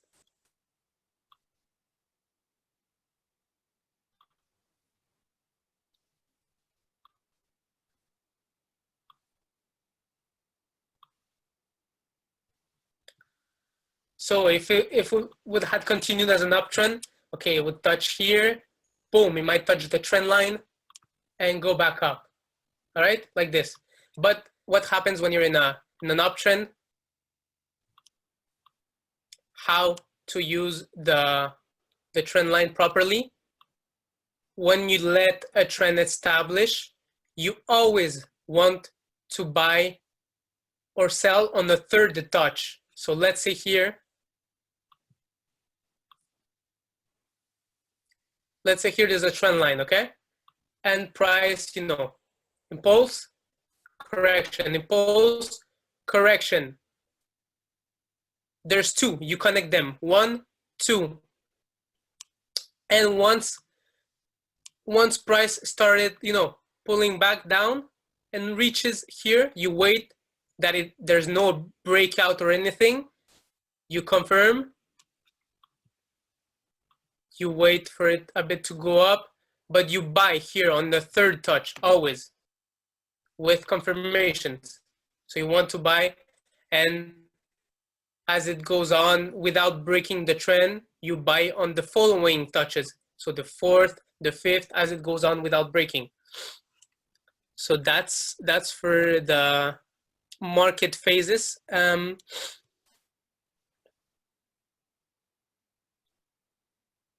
And always, like, you know, guys, follow the rules. Like, you know, don't start going against the trade, the tendency, the trend. You want to be the friend of the trend. You don't want to go against it. If you see that price is going up, down, go up, down, making new higher highs, higher lows, higher highs, higher lows, you want to make sure to keep up with this. Don't sell. This is important, but this is like, you know, it's so common sense, but it makes all the difference. You could write this now down or stop the video right here when you'll have the recording. Never sell in an uptrend and never buy in a downtrend. You always want to follow the trend.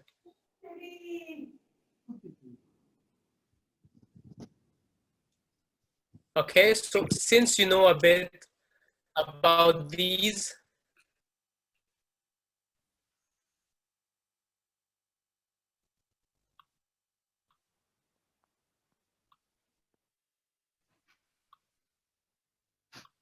perfect right here.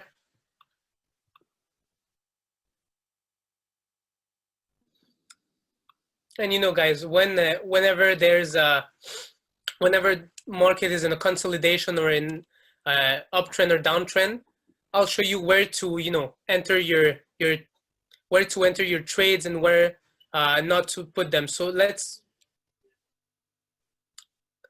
have it here where it's an uptrend right here. Okay.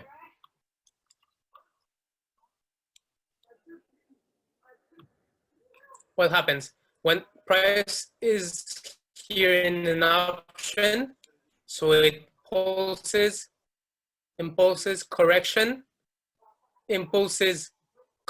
you might see that price kind of corrects nearby the previous resistance, new support. So right here you could have bought near this area. See always support and resistance as areas that might be big sometimes. So support and resistance, ceilings and floors are not always, no, they're never precise numbers, all right? There's always it's always about a zone.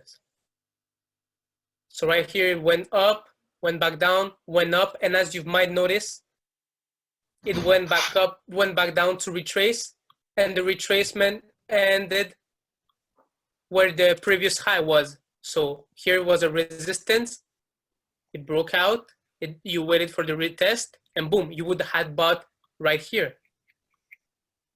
Boom, to a new level. I'm going to determine where to put your TP and your stop loss really soon. So boom, you had been right about your speculation. And then you've always wanted to keep up with the flow of the market. So the market raised again and correct. See the big bearish candle here? It correct down. Where? On this previous ceiling, resistance. So it broke the resistance, it became support. And it went back up. Always the same. And it impulsed. It impulsed and went back down to the previous. It's not a self-fulfilling prophecy, but it happens often. So it went up, back up, yeah, back up, back down, until right here that you see it went back up, back down, and it went below. So here you saw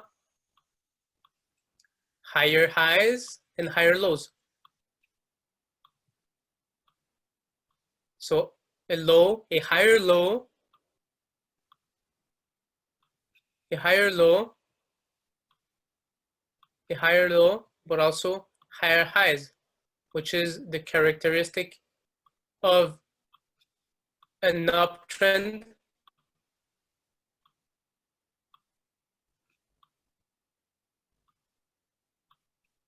until here that price reversed a bit and boom, you see here it kind of went to the same level and it went back up to retest. It broke this level and it retest on it,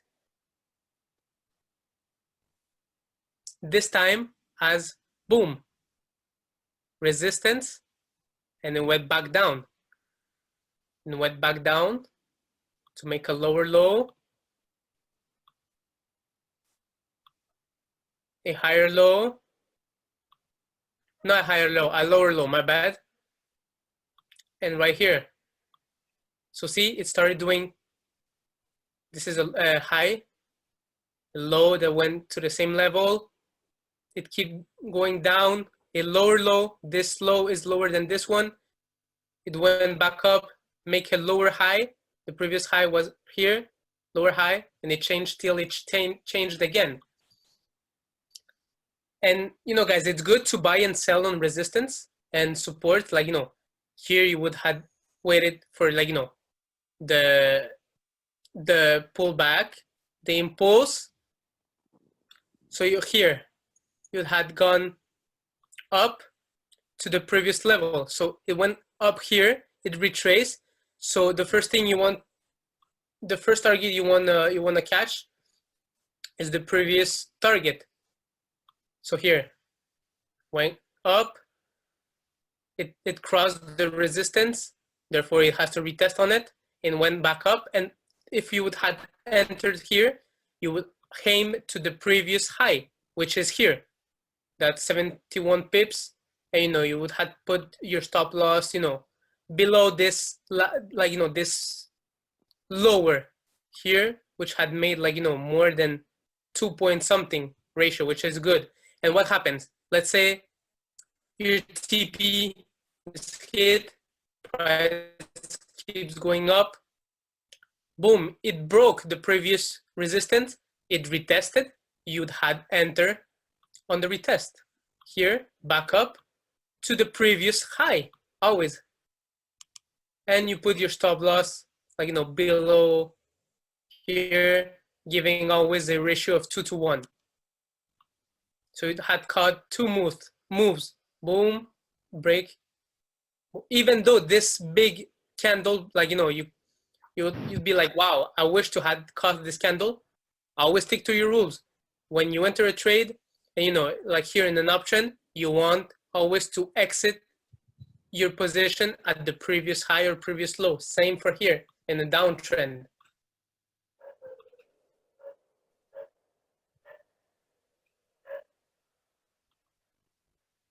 Let's say for here, boom, it started going down, going back up. So pull back, and as you might notice, here, right here, on the previous small support, then it went back down, it went back up, till here, the previous support, which became resistance, back down, back up. You've bought here, you've sold here, boom, and like this. So you would have sold in every single level. So you've waited for the retest, you've sold here till the previous level. Always look left, and boom, you wait for here what's happening. You wait, okay, it breaks out, boom, it reaches here, it starts to retrace, and boom, it stops right here, and look left to the previous level right here, which is support and its new resistance. It goes back down, it impulses, retracement to the previous level, always look left. Like this, and you'd had caught all these moves, this would have been really profitable for you. And guys, with only support and resistance, you could be a profitable trader. It's all, all that you keep your trading plan simple, and the simpler you get it, the best for you, because it's not about overcomplicating yourselves with indicators, many indicators like RSIs, relative strength index, which I erased, MACDs, Fibonacci's, and all the tools provided to you. You can become successful trader with just a couple of tools that you use in correlation with each other. So I'm going to teach you now how to use a Fibonacci tool. Fibonacci tool is one of our favorite tools used at Golden Option, because we've mastered it. So the Fibonacci tool, let me get to let's make first an example right here in blank. So let's say we're in an uptrend, okay? Uptrend.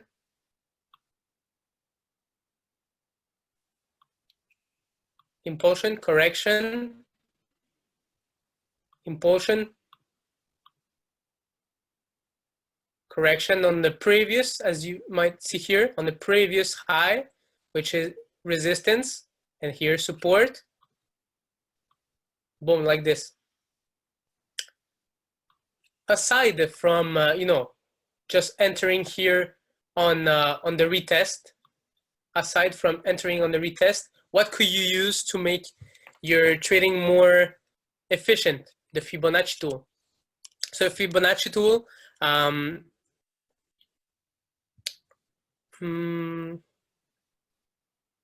perfect, right here. So in the Fibonacci tool, you're in an uptrend, all right, guys? What you want to do in an uptrend, you want to catch the previous impulsive move, all right? So the previous impulsive move. So here, you waited that, it was maybe before in a downtrend.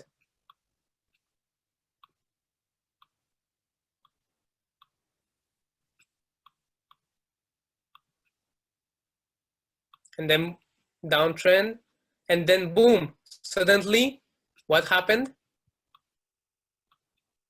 No.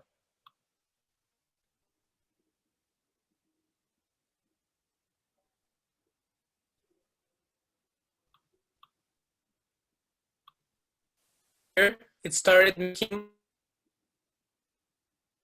here is a higher high, here is a higher high, higher high here, higher high here, higher low. So there's a reverse. And yeah, you can buy on here on the, you know, previously broken resistance became support, but the Fibonacci tool might help you way more. So let's say the trend established itself, boom, and went back down. You would take your Fibonacci tool, you drag it from the bottom to the top of the new high,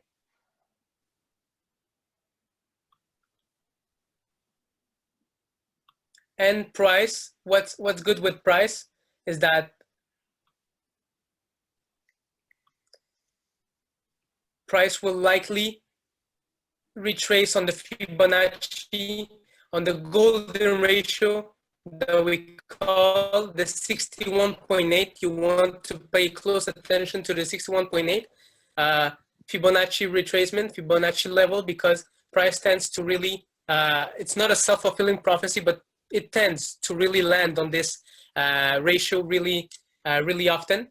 So it lands here, it goes backs up to make a new higher high, and like this. So you want to pay close attention, because when you draw right here,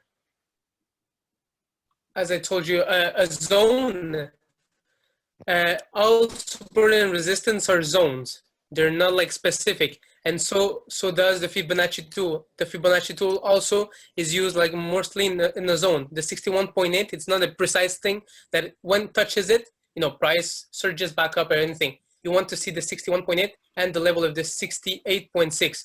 So between this space here, this zone is the reversal zone. So price might likely go down maybe here till here, or to touch the 68.6 and go back up, or just the 61.8 and go up. We continue here. So wait.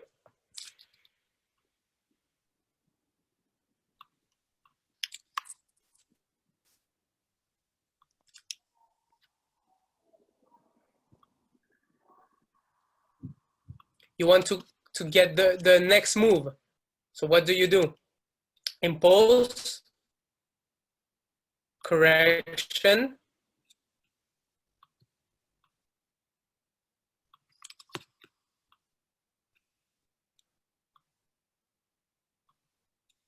you get out your fib to the previous impulse. So from the low to the top, and it's likely going to be aligned close by, as you may see with the 61.8. Here was a bit up because it's not precise, but here in the level nearby. So let's see here with the market.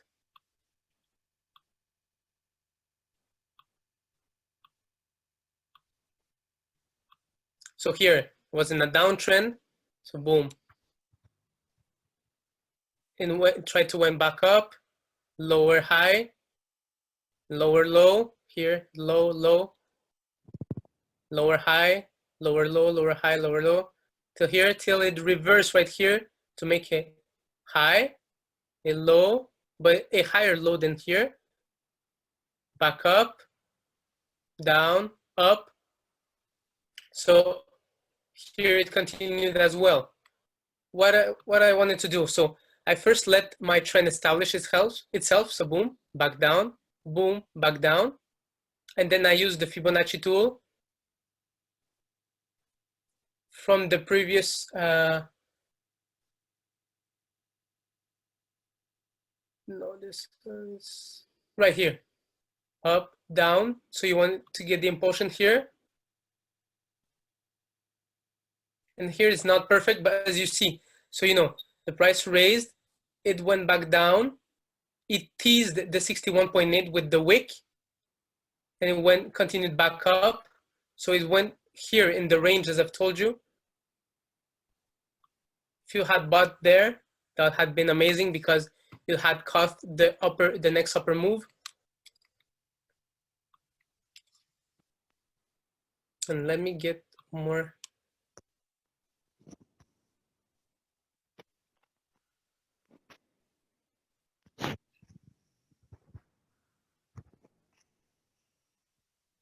So here, guys, there's a good example here. So you see price here in an uptrend, goes back up, back down, back up, back down, back up, impulse, retracement, impulse, retracement, impulse. So you could have bought in every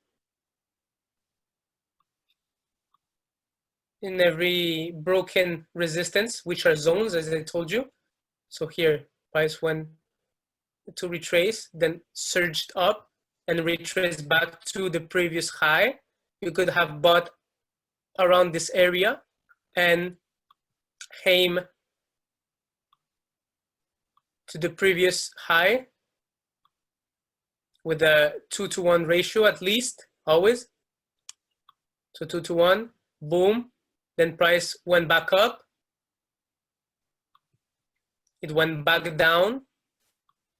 And it went back down here, around the same area as the previous resistance, which now became support, and back up and back down. So I'm going to use the Fibonacci tool to help you determine, like here, when there's a reversal. As you might see, here is an uptrend. And what happens here? Price suddenly dropped hard and started to make lower lows and lower highs.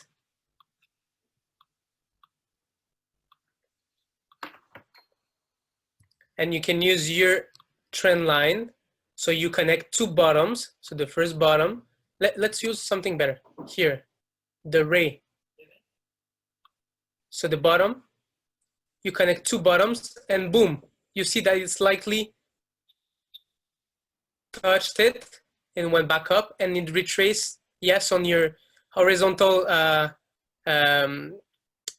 here support, new support, but also on the new here touch, the third touch. So you always want to buy on the third touch. You exit on the previous high, and then you see the price came up and it retested again the trend line you'd had bought here to back up, until here. What happened? Price broke down the diagonal. This is the trend line. It can be seen as a support or resistance, but on diagonal. So here it's a support because price, it touches, it goes back up, goes down, back up. So here it's like a floor, but on diagonal until price broke it here. And what would have I done here? I'd get my Fibonacci tool. You take, like in an uptrend, you take from the low, the previous low to the previous high, but here it retested on the 50, went back up, went back down. So you had taken your Fibonacci to the upper right here on the wick, and it, boom, it retraced back down and it teased the 61, as you might see, and it kind of just like as it was stuck right here and then went back up from the low low right here to the high, really high. So the wick right here. And as you see, price went back down here near the 61.8, and like this. You'll always buy in confluences. In confluences mean like correlation. So here you have many confluences. You have your trend line, and you have like your key levels. But with the Fibonacci tool, like the 61.8, with this, that would had been like way better until here that it changed the trend. So here you don't drag the Fibonacci from the down, the low to the upper move of the previous move. You drag from the upper move to the down move here, the wick, like the small wick right here, to the bottom of it. Put it aside here, and you see price went back up to tease the 61.8, and here you'd had sold. You had sold too, because if you notice here, this level here, you see the high here, the higher high here. So it broke and it retested right here. So this was already a resistance that boom, broke out, boom, went back up, went back down, and boom, it retested on the previous resistance as new support, and it went back down. And it did the same thing here. It went back up.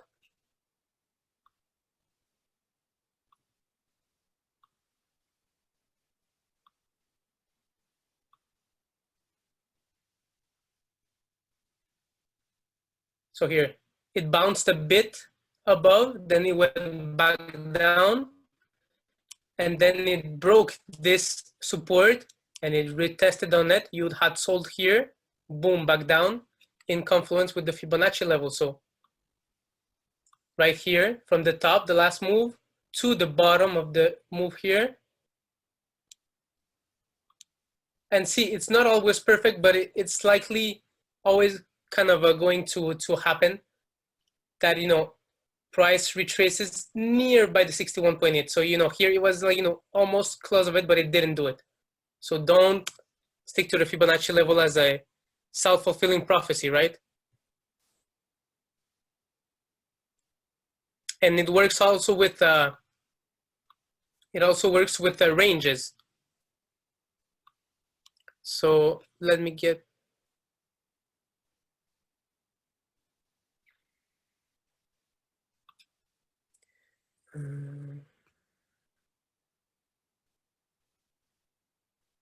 so how would you apply this into a range?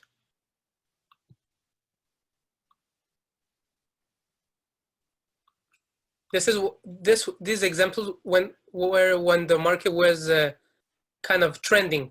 Trending means like, you know, there was a clear either uptrend or downtrend. But when price is consolidating, what do you do?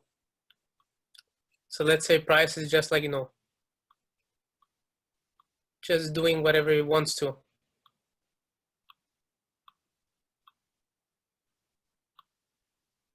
You get the image. It's trying to reach back up.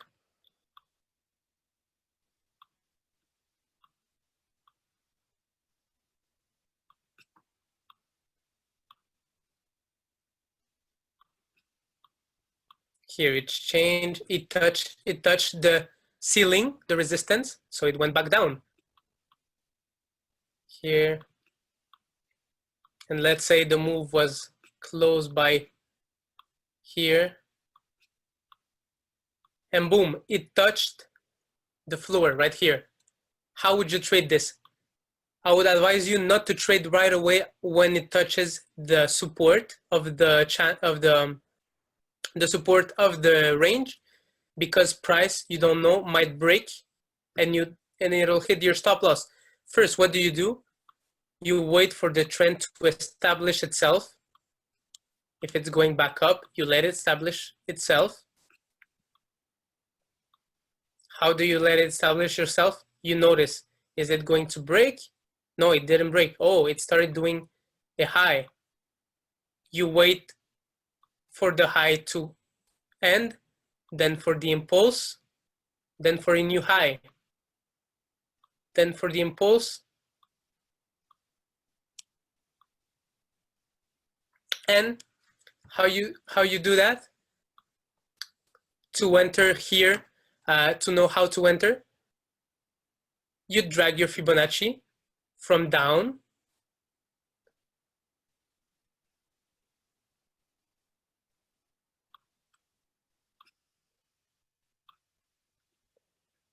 to top, and you'll see price will come and likely touch the 61.8, and there you would have taken the trade up to the previous high. So you'd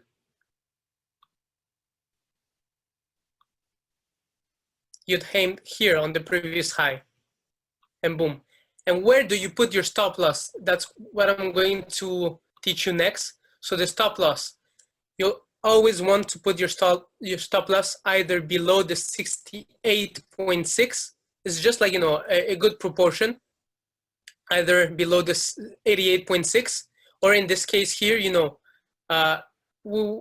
from this move of on the pullback of the 61.8, and you want to aim on the previous high, that would be 34 pips that you're aiming to cut, and you still want kind of a respected 2-to-1 ratio. So I would say, you know, the 100% right here would be the best. 100% would be the best, because, you know, even though it doesn't make a 2-per-1 ratio, it still gives a better setup, because price might go crazy, and you know, here if you enter here, maybe price is not going to go back up right away, but maybe teasing a bit, trying to go here in your zone of reversal, the 61.8 and 78.6, just teasing here. So imagine you would have put your stop loss on this 78.6, it would hit it, and afterwards market would have aim high. But even though your speculation was good, your management of your risk, it wasn't that good, and that's why it hit your stop loss before, you know, it went back up. So the 78.6, it's a good one, but it's a pretty tight stop loss, and you know, it's kind of risky. So just below the 78.6 would be good. If you want to be really sure, you know, you can drag it down max to the 100 level, and that would be a pretty secure level, even though it doesn't give you a 2-for-1 ratio, but still you're going to hit less stop losses. And you know, it's normal, guys, to want at first big gains, because, you know, we started our Forex journey, and you know that compounding our capital fast, that's what we all want to do. We wouldn't want to have drag downs and anything. We want to, you know, at first you always have to back test to plan your trading, your trades, and, you know, to work with the market. Like in Confluence, you have to stick to certain rules, and it doesn't give you sometimes, like, you know, big gains for a moment, especially when you begin. But, you know, don't let yourself influence by, you know, other FX personalities. You know, there's a crazy guy here, which is young too, and his name is Sammy. Sammy is a crazy trader. He makes 1 million per trade, and he's my mentor. He's our mentor, Nick and Joe as mentor. He's 19-year-old, no, 20-year-old, I think 19, 20-year-old. This guy's crazy. He makes 1 million trades. But, you know, he started small as you and I. And the compounding of the capital happens first when you respect your rules. So, you know, don't try to be greedy and to, you know, just want like, you know, here there was a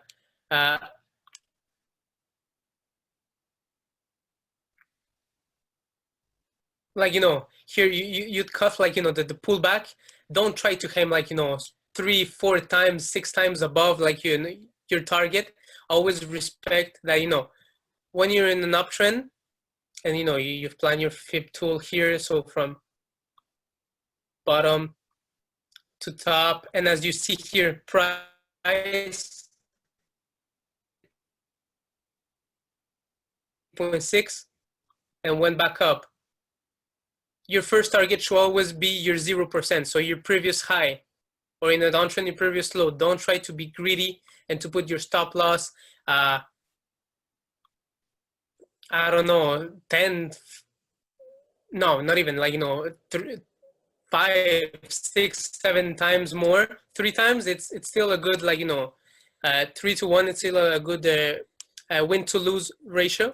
But don't be greedy, guys. Just like still stick to your plan.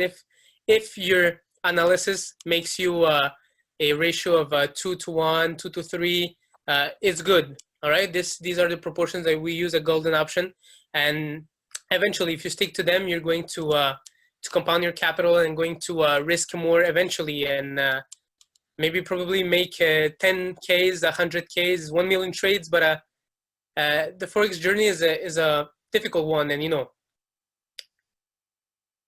the market is never, you cannot predict the market. You can just speculate it.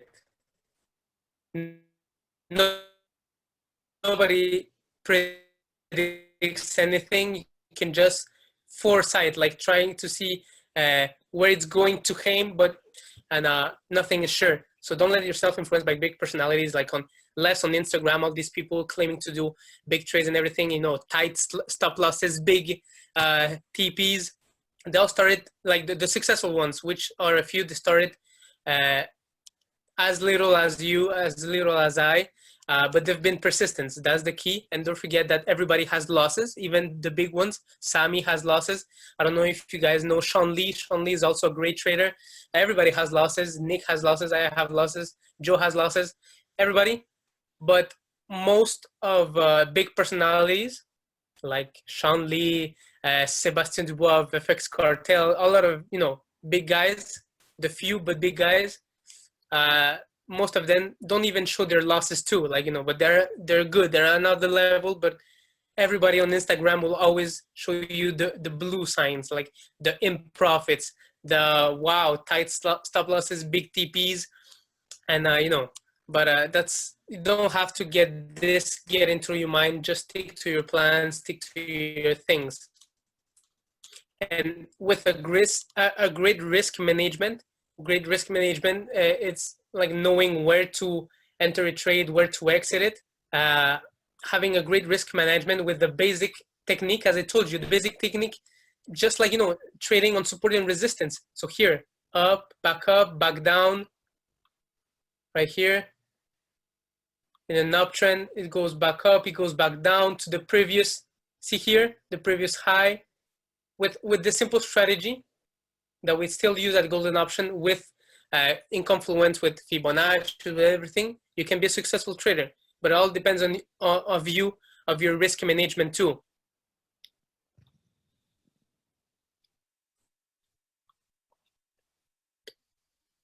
And you know, guys, just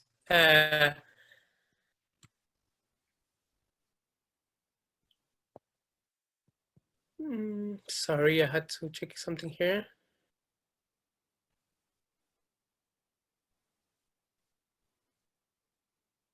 And yeah, something you'll want to know, guys, about the GBP pairs, because at golden option we trade a lot of GBP pairs.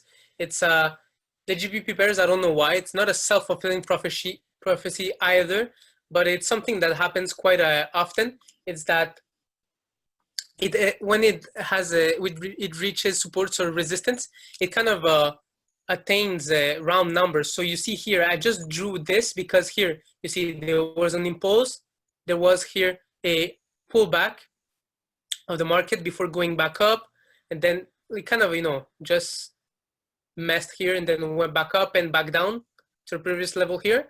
And as you might see, it's close to the 1.29. I'll just put like here 1.29. See, it kind of a confluence with this too.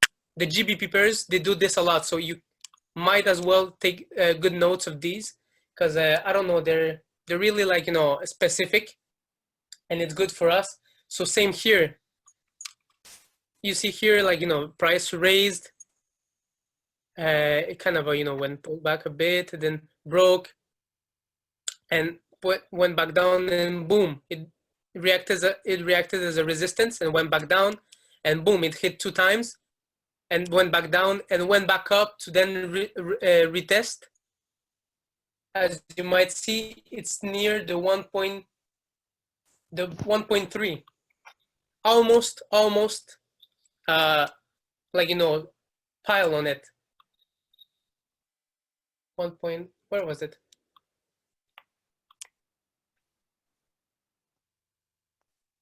1.3 here, 300, 1.303.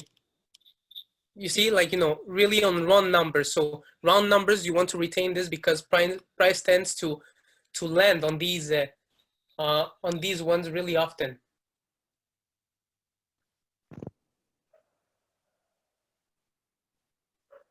Here, 1.32 right here. There's a boom. It hit a resistance, almost 1.32.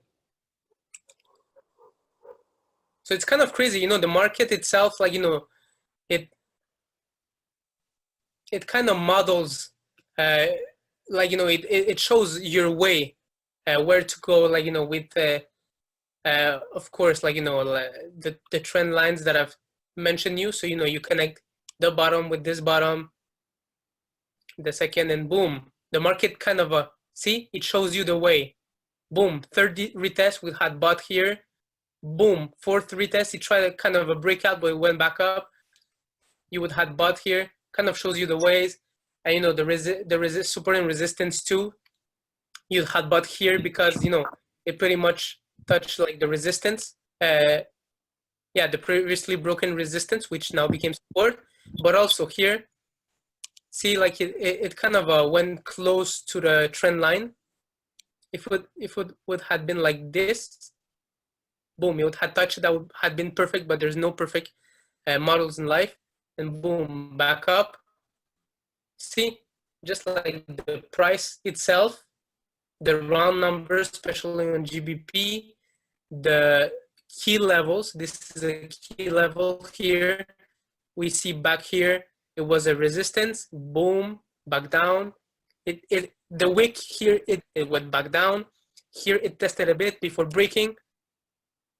All these confluences make the difference. So I really advise to trade the market when there are 3+ confluences. So I'll give you a perfect example of here. Before, yeah, just a couple of minutes before I opened the Q&A with this. So there was a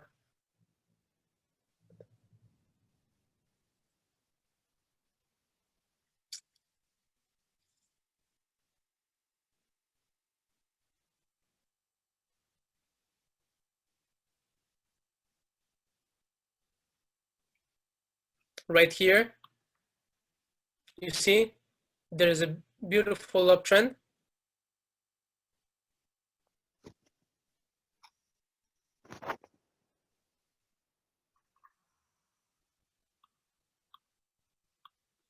So price surged.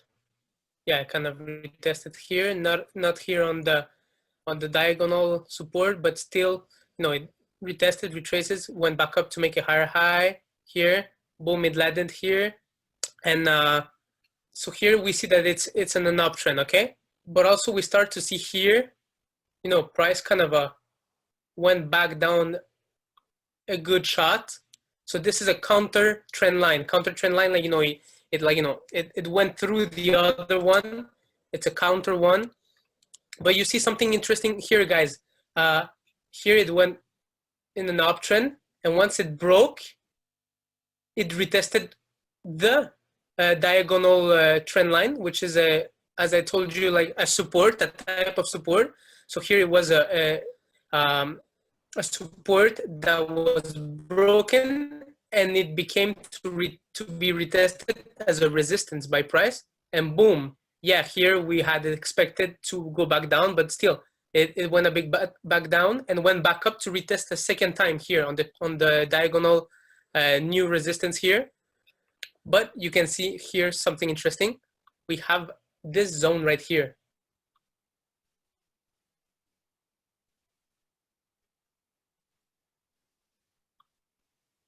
See here, when price touched resistance, boom, back down, surged, impulsive move, retested once, retested two times, three times, boom, braked. When it break here, what would you have done? So we have three confluences right here to enter. Why? Because first it broke, it retest. We have one confluence, it retest. If it wouldn't have retested, when market doesn't retest, don't take a trade. If market would have broken this level right here, would have went up and boom, back down here, like this. Let's say it broke here, it went back up here, and then boom, down. It didn't retest on the previous trend line, which was a support, a diagonal support, just went down. Wouldn't have advised you to take a trade. In that golden option, we wouldn't have taken a trade. But hopefully, what a chance that it didn't happen, because it actually retraced. So boom, it retest, breakout, retest. Second one, you see the support here, which was resistance here, boom, support, boom, support, boom, support 3 times, and then boom, breakout.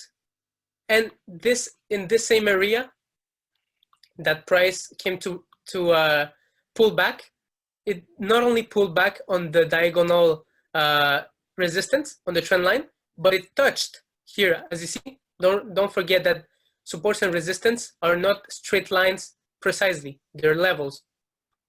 So here, boom, it went here to retrace on the previous support, which is now resistance. There's 2 confluences, and we'll magically use our Fibonacci level to drag, as it is going to be in a downtrend now, but we don't know this. We didn't expect this. We just saw that. Boom. Here it retested. It started going down, right? How do you do in a downtrend with the Fibonacci? You take the Fibonacci tool, you put it straight on top of the last, the previous high, the previous impulsive move. So previous impulsive move was up here. You go back down, and you see here in your zone 61.8 and 78.6.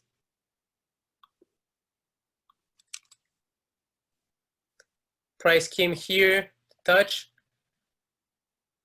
It went a big back down and went back up, and it went in your reversal zone. If you would have had entered here and sold anywhere around in this zone, and where would you have aimed? Don't be greedy. Don't try to I don't know, like this, try to get a 3-to-1 ratio, a 4-to-1. There's a specific rules to this. So the first one is you always want to aim from here's the 100 level where you drag it, boom, to the 0, to the low. So you always want to exit your first position on the 0 level. And where do you put your stop loss? A bit above the 78.6, as you see. In this case, even though your analysis was good, it would have hit your stop loss, 78.6. So in this case, what would had I done? Seeing that, price went back down, pulled back, and pulled back again. But here there was a high, like a higher high. I would have put my stop loss above the previous high. So here on the 100 level or a bit above. And as you might see, you had entered in the reversal zone. Price would have gone against you for a bit, and boom, when would had gone back down to hit your first TP. So you had gained here 119 pips, which is crazy. But there's more. I'll take this.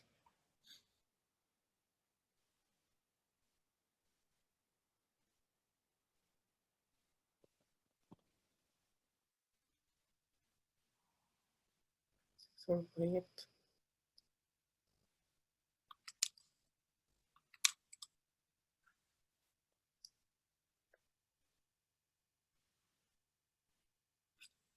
Here you see, so you've had bought here, you've had exited here. What would have happened if you had exited here and you wanted to get the other move? So your TP was here on the previous, remember. So price went back down to your TP and boom, it break through. There was a breakout. What happens usually after a breakout? It pulled back, and it pulled back on the previous level here, which was here a support and now became resistance, right? But also another confluence. You could have sold here and aimed where? On the previous low. But you could have done this and confirm with the Fibonacci. So in a downtrend, Fibonacci, you drag from the last impulse, so from the high to the low, like the candlestick in red with the wick,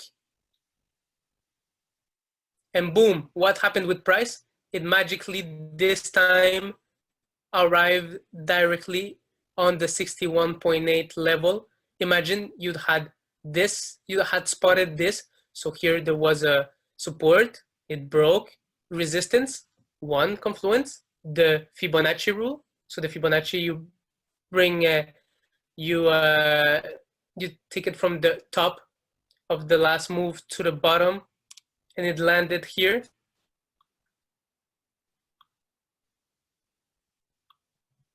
Here, and you had sold, you had gone bearish to your previous low here at the zero level, always the zero level.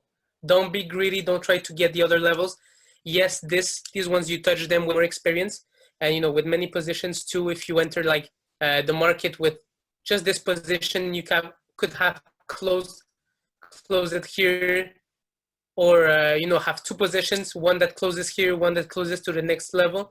But don't be greedy to just want to cough like a big move like this without any proportion. Zero level right here, your last high or your last low, in this case last low, that would have been for you 74 pips in the pockets, and the stop loss were always a bit above the 78.6. But as I see here, the 100, I could have put it right here, or just like in the on the 100 level, and it would have slightly given me a good ratio if you had decided to put it just like on 88.6. That would have given you a 2 plus something here, 2 plus 43 ratio, which is good because 2-to-1 ratios is what we search for. So remind yourselves of these. Rewatch the videos, the video that you'll have maybe tonight or tomorrow about this recording, guys. Take the time, take notes, and the few Qs and golden nuggets. GBP pairs, Great Britain pound pairs like GBP USD, GBP GPY, which is a really traded one in golden option. So the Britain pound and the Japanese yen, GBP AUD, Australian dollar. Most GBPs will land on precise numbers, on round numbers. They will mostly pull back on the 61.8 structure, not precisely on the structure, always remind yourself that there's a zone. Here, it was a perfect example that it landed on the zone, but it landed on the 61.8 specifically, but there's a zone, which is the 61.8 and 68.6. So look up for this zone, drew it yourself, and by with confluences, 3+ confluences that you do, and your analysis is clean like this. You don't need all indicators, and you don't need I have here indicators. I can put my MAs, moving averages, with help, which help we're going to see afterwards. So moving averages, which is kind of a sum up of the movements of the price in a certain period of hour. All these, they mix you up. Keep it simple. The price action itself, this is really important. You should take it in note right now if you have the chance to. But what you truly need is to follow price action. No indicators. You don't need much a RSI. RSI is good to help you with entries, relative strength index, when you might know, guys, when price reaches like the 70 here percent, the 70%, which is overbought. So apparently when it reaches overbought, you want to sell, and when it reaches here the 30%, it reaches an oversold zone. All these are good to be complementary with your trading. They're not meant indicators are not meant to be what dates you're trading, just complemented. So just to finish with this, because has been way more than an hour and a half, I just get into this, and just lose track of my time. To finish with this, I'll uh, I'll explain to you how to build your analysis, as I told you, because we've covered forex trading basics, which is how like we covered to discover how to determine whether the market is in uptrend, downtrend, or in a range, how to trade ranges, always with confirmations and confluences that come to back up your trading setups. You've seen our strategy about always, it's good to always buy and sell on support and resistance in a ranges too, like in when the range, you're in a range and it reaches back to the support. Yeah, you could buy there, but wait for confirmation, and wait for uh, the first raise, the first impulse, then the pullback. And if the pullback, you drag with your Fibonacci from the bottom at the support of the range to the first impulse, and you see that your pullback lands on the 61.8 and holds, meaning that it doesn't go below and breaks and just keeps falling. It just stays on the 61.8 or your reversal zone, and you've gone up. That's what it's all about with our strategy. The Fibonacci tool with the 61.8 and the reversal zone. It's really magic. You should really implement this into your trading and building your analysis. That's what we're going to see last for today. So how do you build up your analysis? Right here, let's say that I'm in GBP USD, Great Britain Pound USD dollar. Let's see, to start always your weekly analysis, to trade during the whole week the market. You want to always go on daily. You want to start in daily.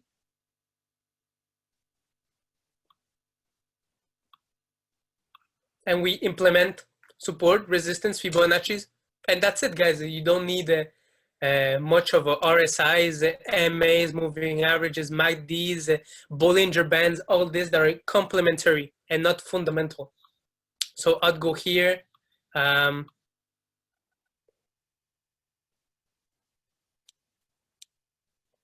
We go first on daily, and we draw our key levels like strong supports and resistance.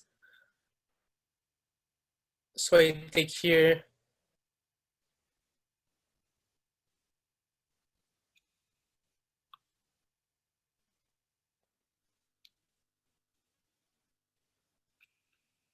Does it work?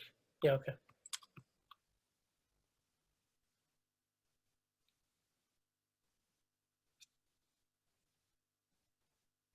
I see here, you see guys, somewhere here.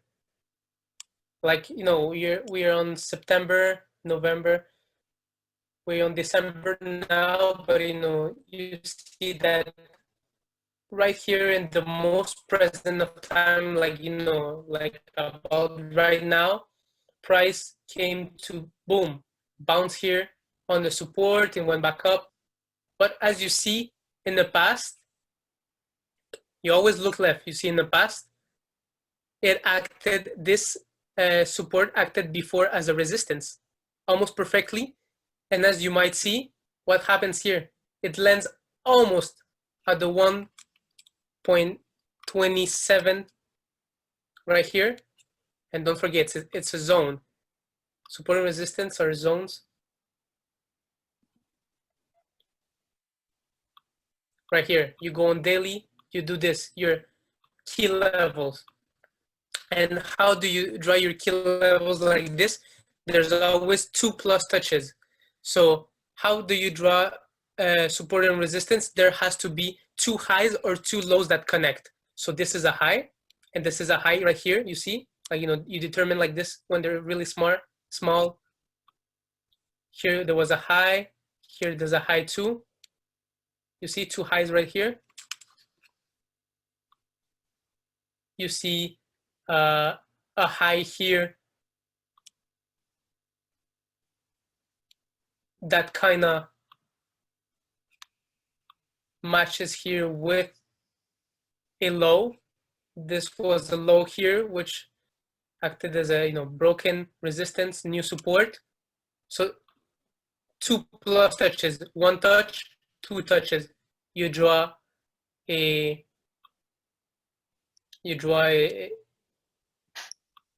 support and resistance.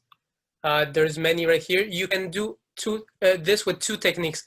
Either the basic technique, if you don't have, like, you know, your eye really trained with the market, which is you know, just spot two tops, 2 bottoms, or, you know, a top and a bottom, like 2 highs and lows, or 2 lows, or a high and a low. So you can do, like, you know, here there's 2 highs. You take your trend line, you do this.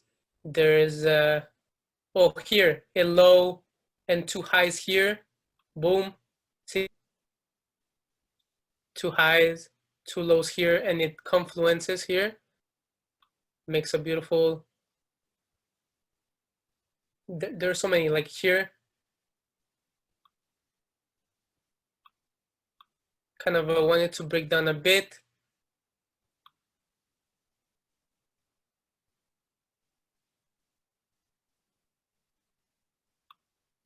Here,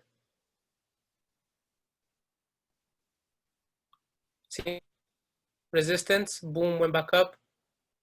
And here it broke above, it pulled back, went back up, till here that it bounced a bit on it, and then went back down, and it retested. It broke and it retested. So this is a beautiful zone, zones like this. So you do this in order, of course. So not like this as I was doing a bit in disorder. So you start like really here on the right side. You really want to pay close attention to more present price. So like near December here. And either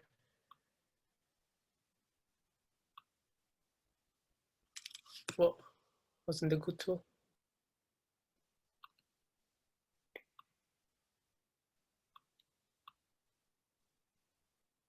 Like this, 2 touches, 2 touches here with the wick.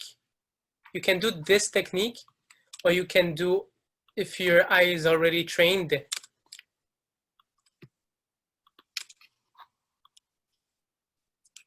with here the horizontal line and already spot them all. And okay, you see here there are 2 tops, boom. and it kind of connected with everything here. See, you always look left, it acted as a resistance,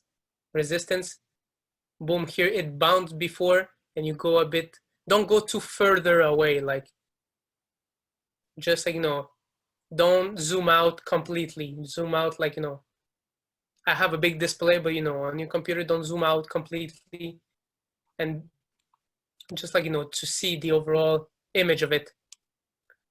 So we have here, I'll adjust this one. You see 1.33, here it's a zone.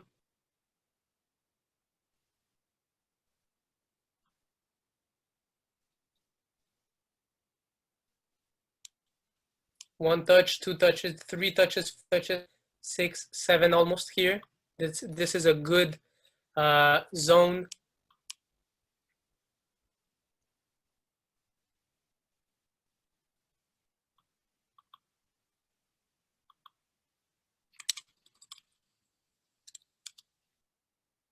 $1.38.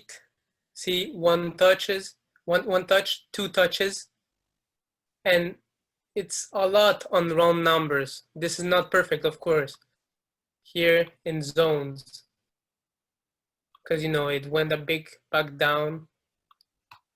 And then what you do this by scaling down the time frame. So on daily, on H4,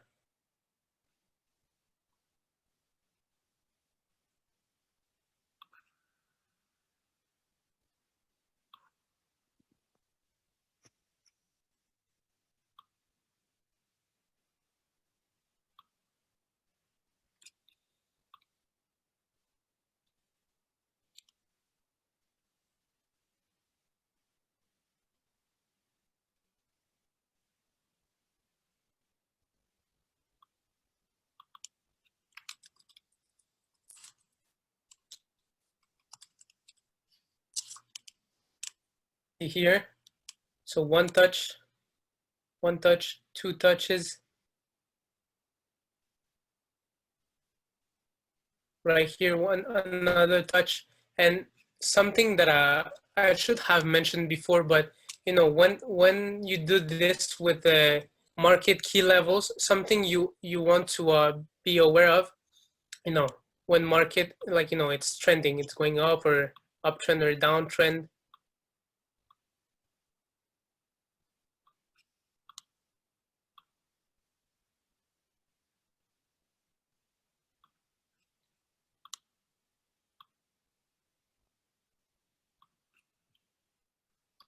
You want to make sure that, every time price crosses a support or resistance, that it, even though the number of times that it wants to cross it, it always has to retest, otherwise you don't draw the line. So for example, here you want to draw this this support, which is also resistance, because it connects with here, boom, a high, and here a low. But let's say that price didn't want to go up again, okay? Even though it was an uptrend, boom, it just crossed down because it wanted to. As I told you, price is the market does what it wants to, and you just have to follow and keep up with it. So it wants to go back down. What should it do for you, like, to be able to draw valid support and resistance lines? Is that it crossed down here, the market has to pull back always on it, okay? In a zone, if two, but here I'll make like the example of a precise one. But if price does something like this,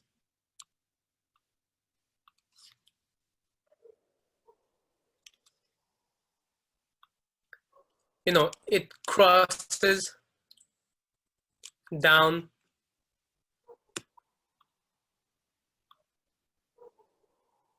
it crosses again up, but it didn't retest. It just crossed again. My God, that's happened. And it keeps doing this. It crosses, it disrespect the trend line, the horizontal line, and doesn't, like, just properly cross it, pulls back on it. Just keep crossing, my bad. It keeps crossing the trend line every time. It doesn't pull back properly and then continues move. You don't draw. You don't draw the line. So let's have an example here. Mm.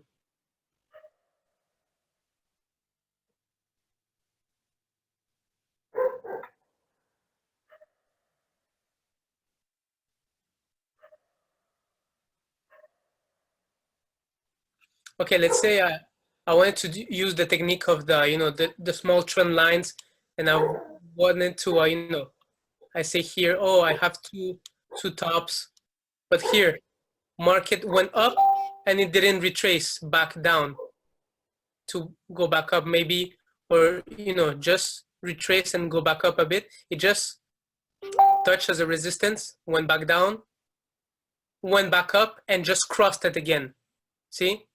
And then it retested. I would not have drawn this line because it just like invalidated my line, since it didn't pull back, crossed right away. So you make sure that this happens properly. So see, 20, the 1.30, 30 and 1.303 to the 1.332, and I'm going to draw the remaining on the 4.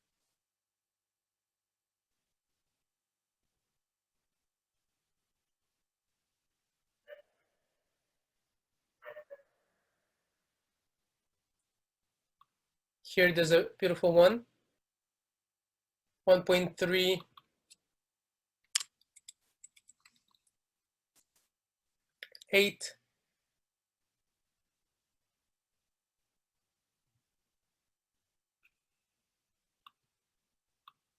So see, it always respects it because it touches, it retests, boom, it breaks it.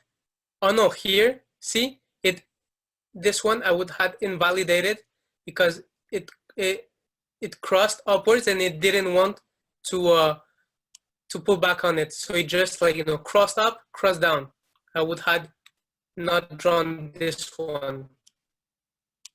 And like this, you drew these ones.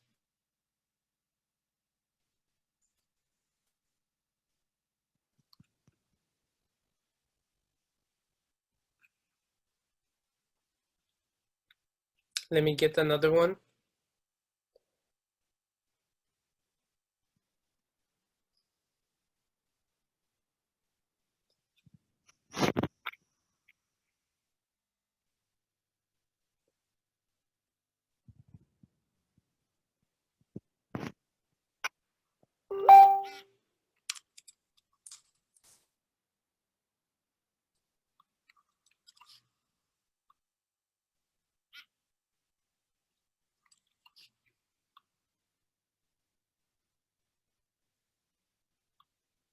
Right here, I would have stopped it at least about here. So see, boom, resistance, boom, it crossed above, all right. But see, it retested as support here many times, went back up a bit, boom, back down. Don't forget, this is kind of a zone.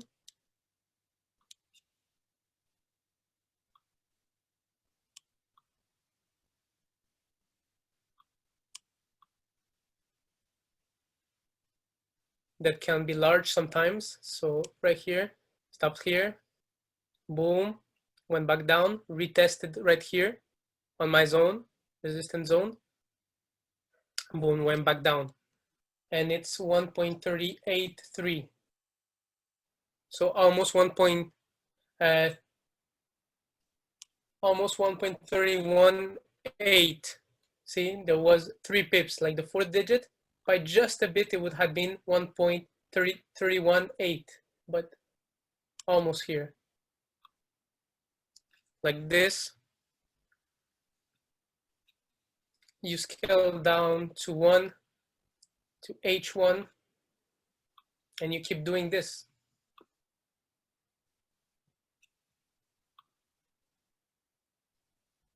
So here there's a good one. See, boom. What happens here? It bounced on support. It crossed resistance. All right, went back up. It retested that support, went back up. Boom, breakout, resistance. Boom, went back down, up, and now like it disrespected a bit here, but it still let it for this, like this. So you see price is currently right now at 1.2748 and market in H4. Market, you see market right now, it's mostly in the consolidation, see? It's mostly stuck between this zone right here, see? So what happens here, as I already taught you,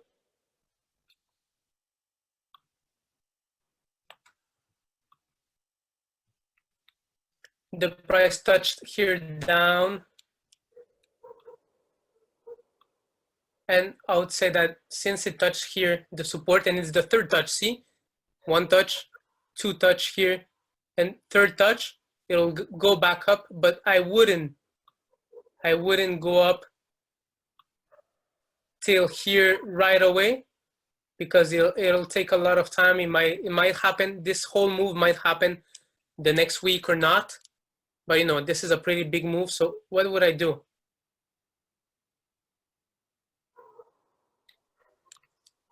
I would simply aim to the previous high right here, and do you see, I would say, no, this doesn't give a 2-to-1 ratio, so you know, there's still no really clear path of whether it's going to be like, you know, stuck right here or go back up. Can draw 1, 2.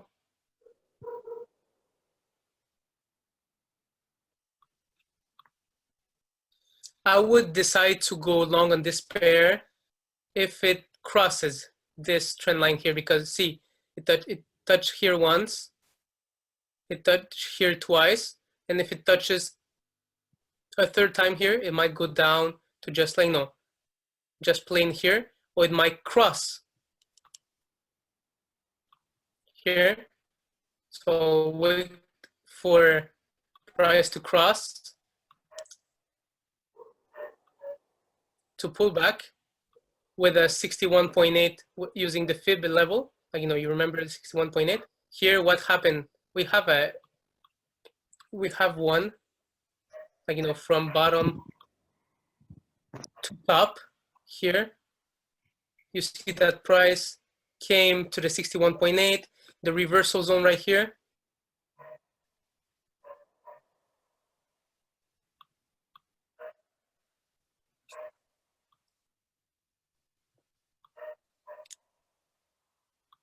You could enter long right here, but for me, it's not a confirmation yet.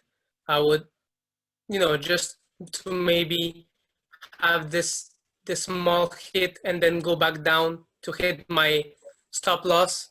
It wouldn't be the rightful stuff to do with me. So I'll wait for this this trend line to break, to retest with a fifth level when it'll retest back down, and then have my confluences and go back up. So remember, guys, like once trades are entered with proper lots, a 2 to 1 risk to reward ratio, you want to stick to your analysis. You want to be aware that, you know, GBP pairs, they land on round numbers. Just keep all this into mind when you're in a trade. As I told you in the beginning, never increase your stop loss, because, you know, sometimes you say like, you know, it's going to go up. Here it appears to want to go to the other bottom of the range. But let's say like, you know, price just starts moving a bit down here, and you're like, no, I'm sure it's going to go up, and you start increasing your stop loss here, it increases. It doesn't give a 2-to-1 ratio at some point, and you just disrespect your rules, and you're going to risk more than 5%. And the only thing you should do with your stop loss is, that's what I do, and that's what you should take in consideration. Once price, once the price is in profits, like in your way, and locks in, once a candle closes at a 30 plus pips.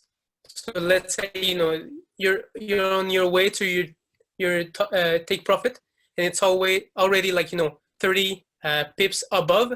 I would take my stop loss and put it to break even. What is break even?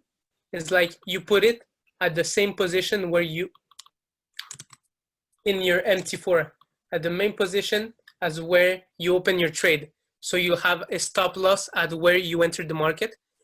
That way, if the market decides to goes down, you don't risk anything anymore. It'll hit your stop loss, which is at 0. You don't lose anything. And it shouldn't do this, because if it's 30 pips above in your way and it retraces, it should retrace a bit down, then go back up again and hopefully hit your take profit. But market can do whatever it wants. It can hit your stop loss whenever it wants, but make sure to not hold long positions first. Don't be greedy by having big risk to reward ratios, and make sure to cut your losses. Cut your losses every time you have 30 plus pips in profit. Put your stop loss in break even at 0, and by sticking to this, you should slowly but surely scale your way to become a more efficient risk manager, which is, for me, one of the clues to become a good, a successful Forex trader.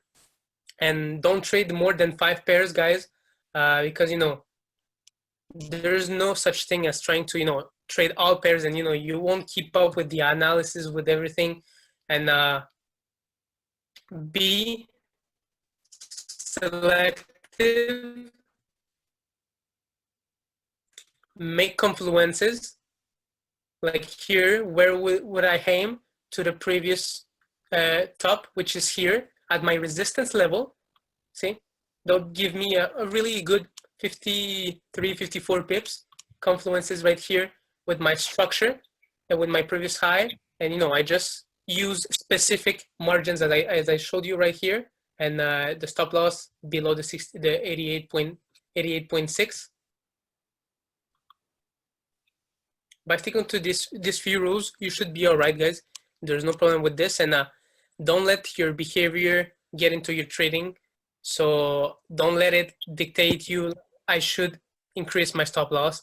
I should modify something. I should increase my take profit. No, the take profit always on the 0% when you draw the 61, when you draw the fib level. And I think, if you allow me to here, put also your stop loss in break even when you see in my Forex economic calendar that there's a move coming in.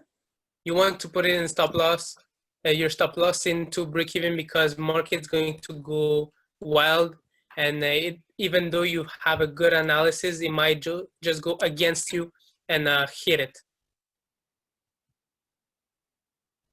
I think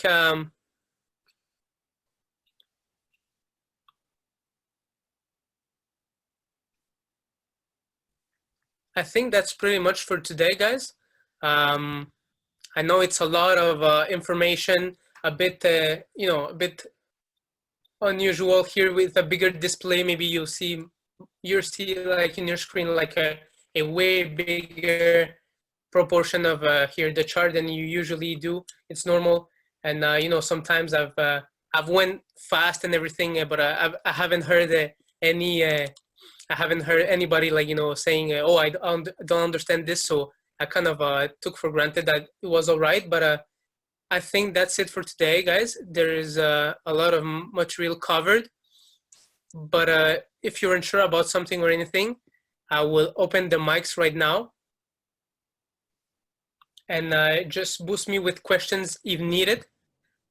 I'll be staying here 15 minutes for you guys, and that will conclude my first part of the training.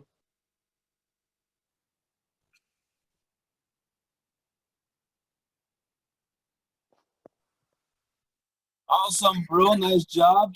I'll let other people ask questions if they want to. But if they don't have any question, they'll need to stay for 15 minutes. If you don't have like question in the next 2-3 minutes, we'll close that. I think we had a lot of content, so that's awesome. And we always have the group that anyone can ask question all the time. Absolutely. And guys, about the trades and everything, I went kind of fast and didn't analyze everything in depth. But you know, for building up your strategy, you support resistance key levels in daily first, in H4, in H1. You see in H4 and daily where the market is going. You see the ranging as right now on the GU, GBP USD. You look at the bigger picture. You use correctly the few but strong tools that I've provided you, support resistance, the zones. Don't forget that nothing is perfect. The fib level, and all this for the coming week. We're going to discuss it, and you're going to see them on the signals themselves. So starting on Monday, starting maybe on Tuesday, since on Mondays the market is pretty slow. So the best time to trade the market from Tuesdays to Thursdays, and yeah, keep on to these few nuggets. There weren't too much. There were a lot of content, but on these few 3, 4, 5 things that we really use. So just the recap. I see some questions here. Some stuff so far, but I gotta go now. Gotta go. Yeah, no worries, my man. Go ahead, and this is going to be recorded anyways for you, so you'll be able to see it in about maybe 12 hours or tomorrow through the day. My pleasure, Gary. My pleasure, my man.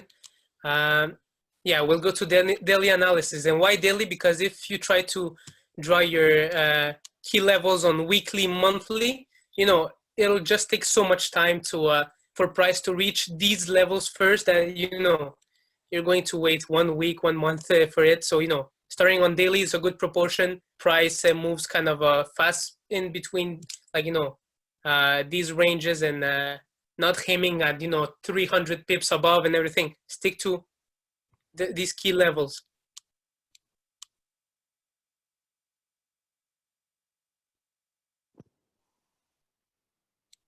Perfect, guys. If no other questions.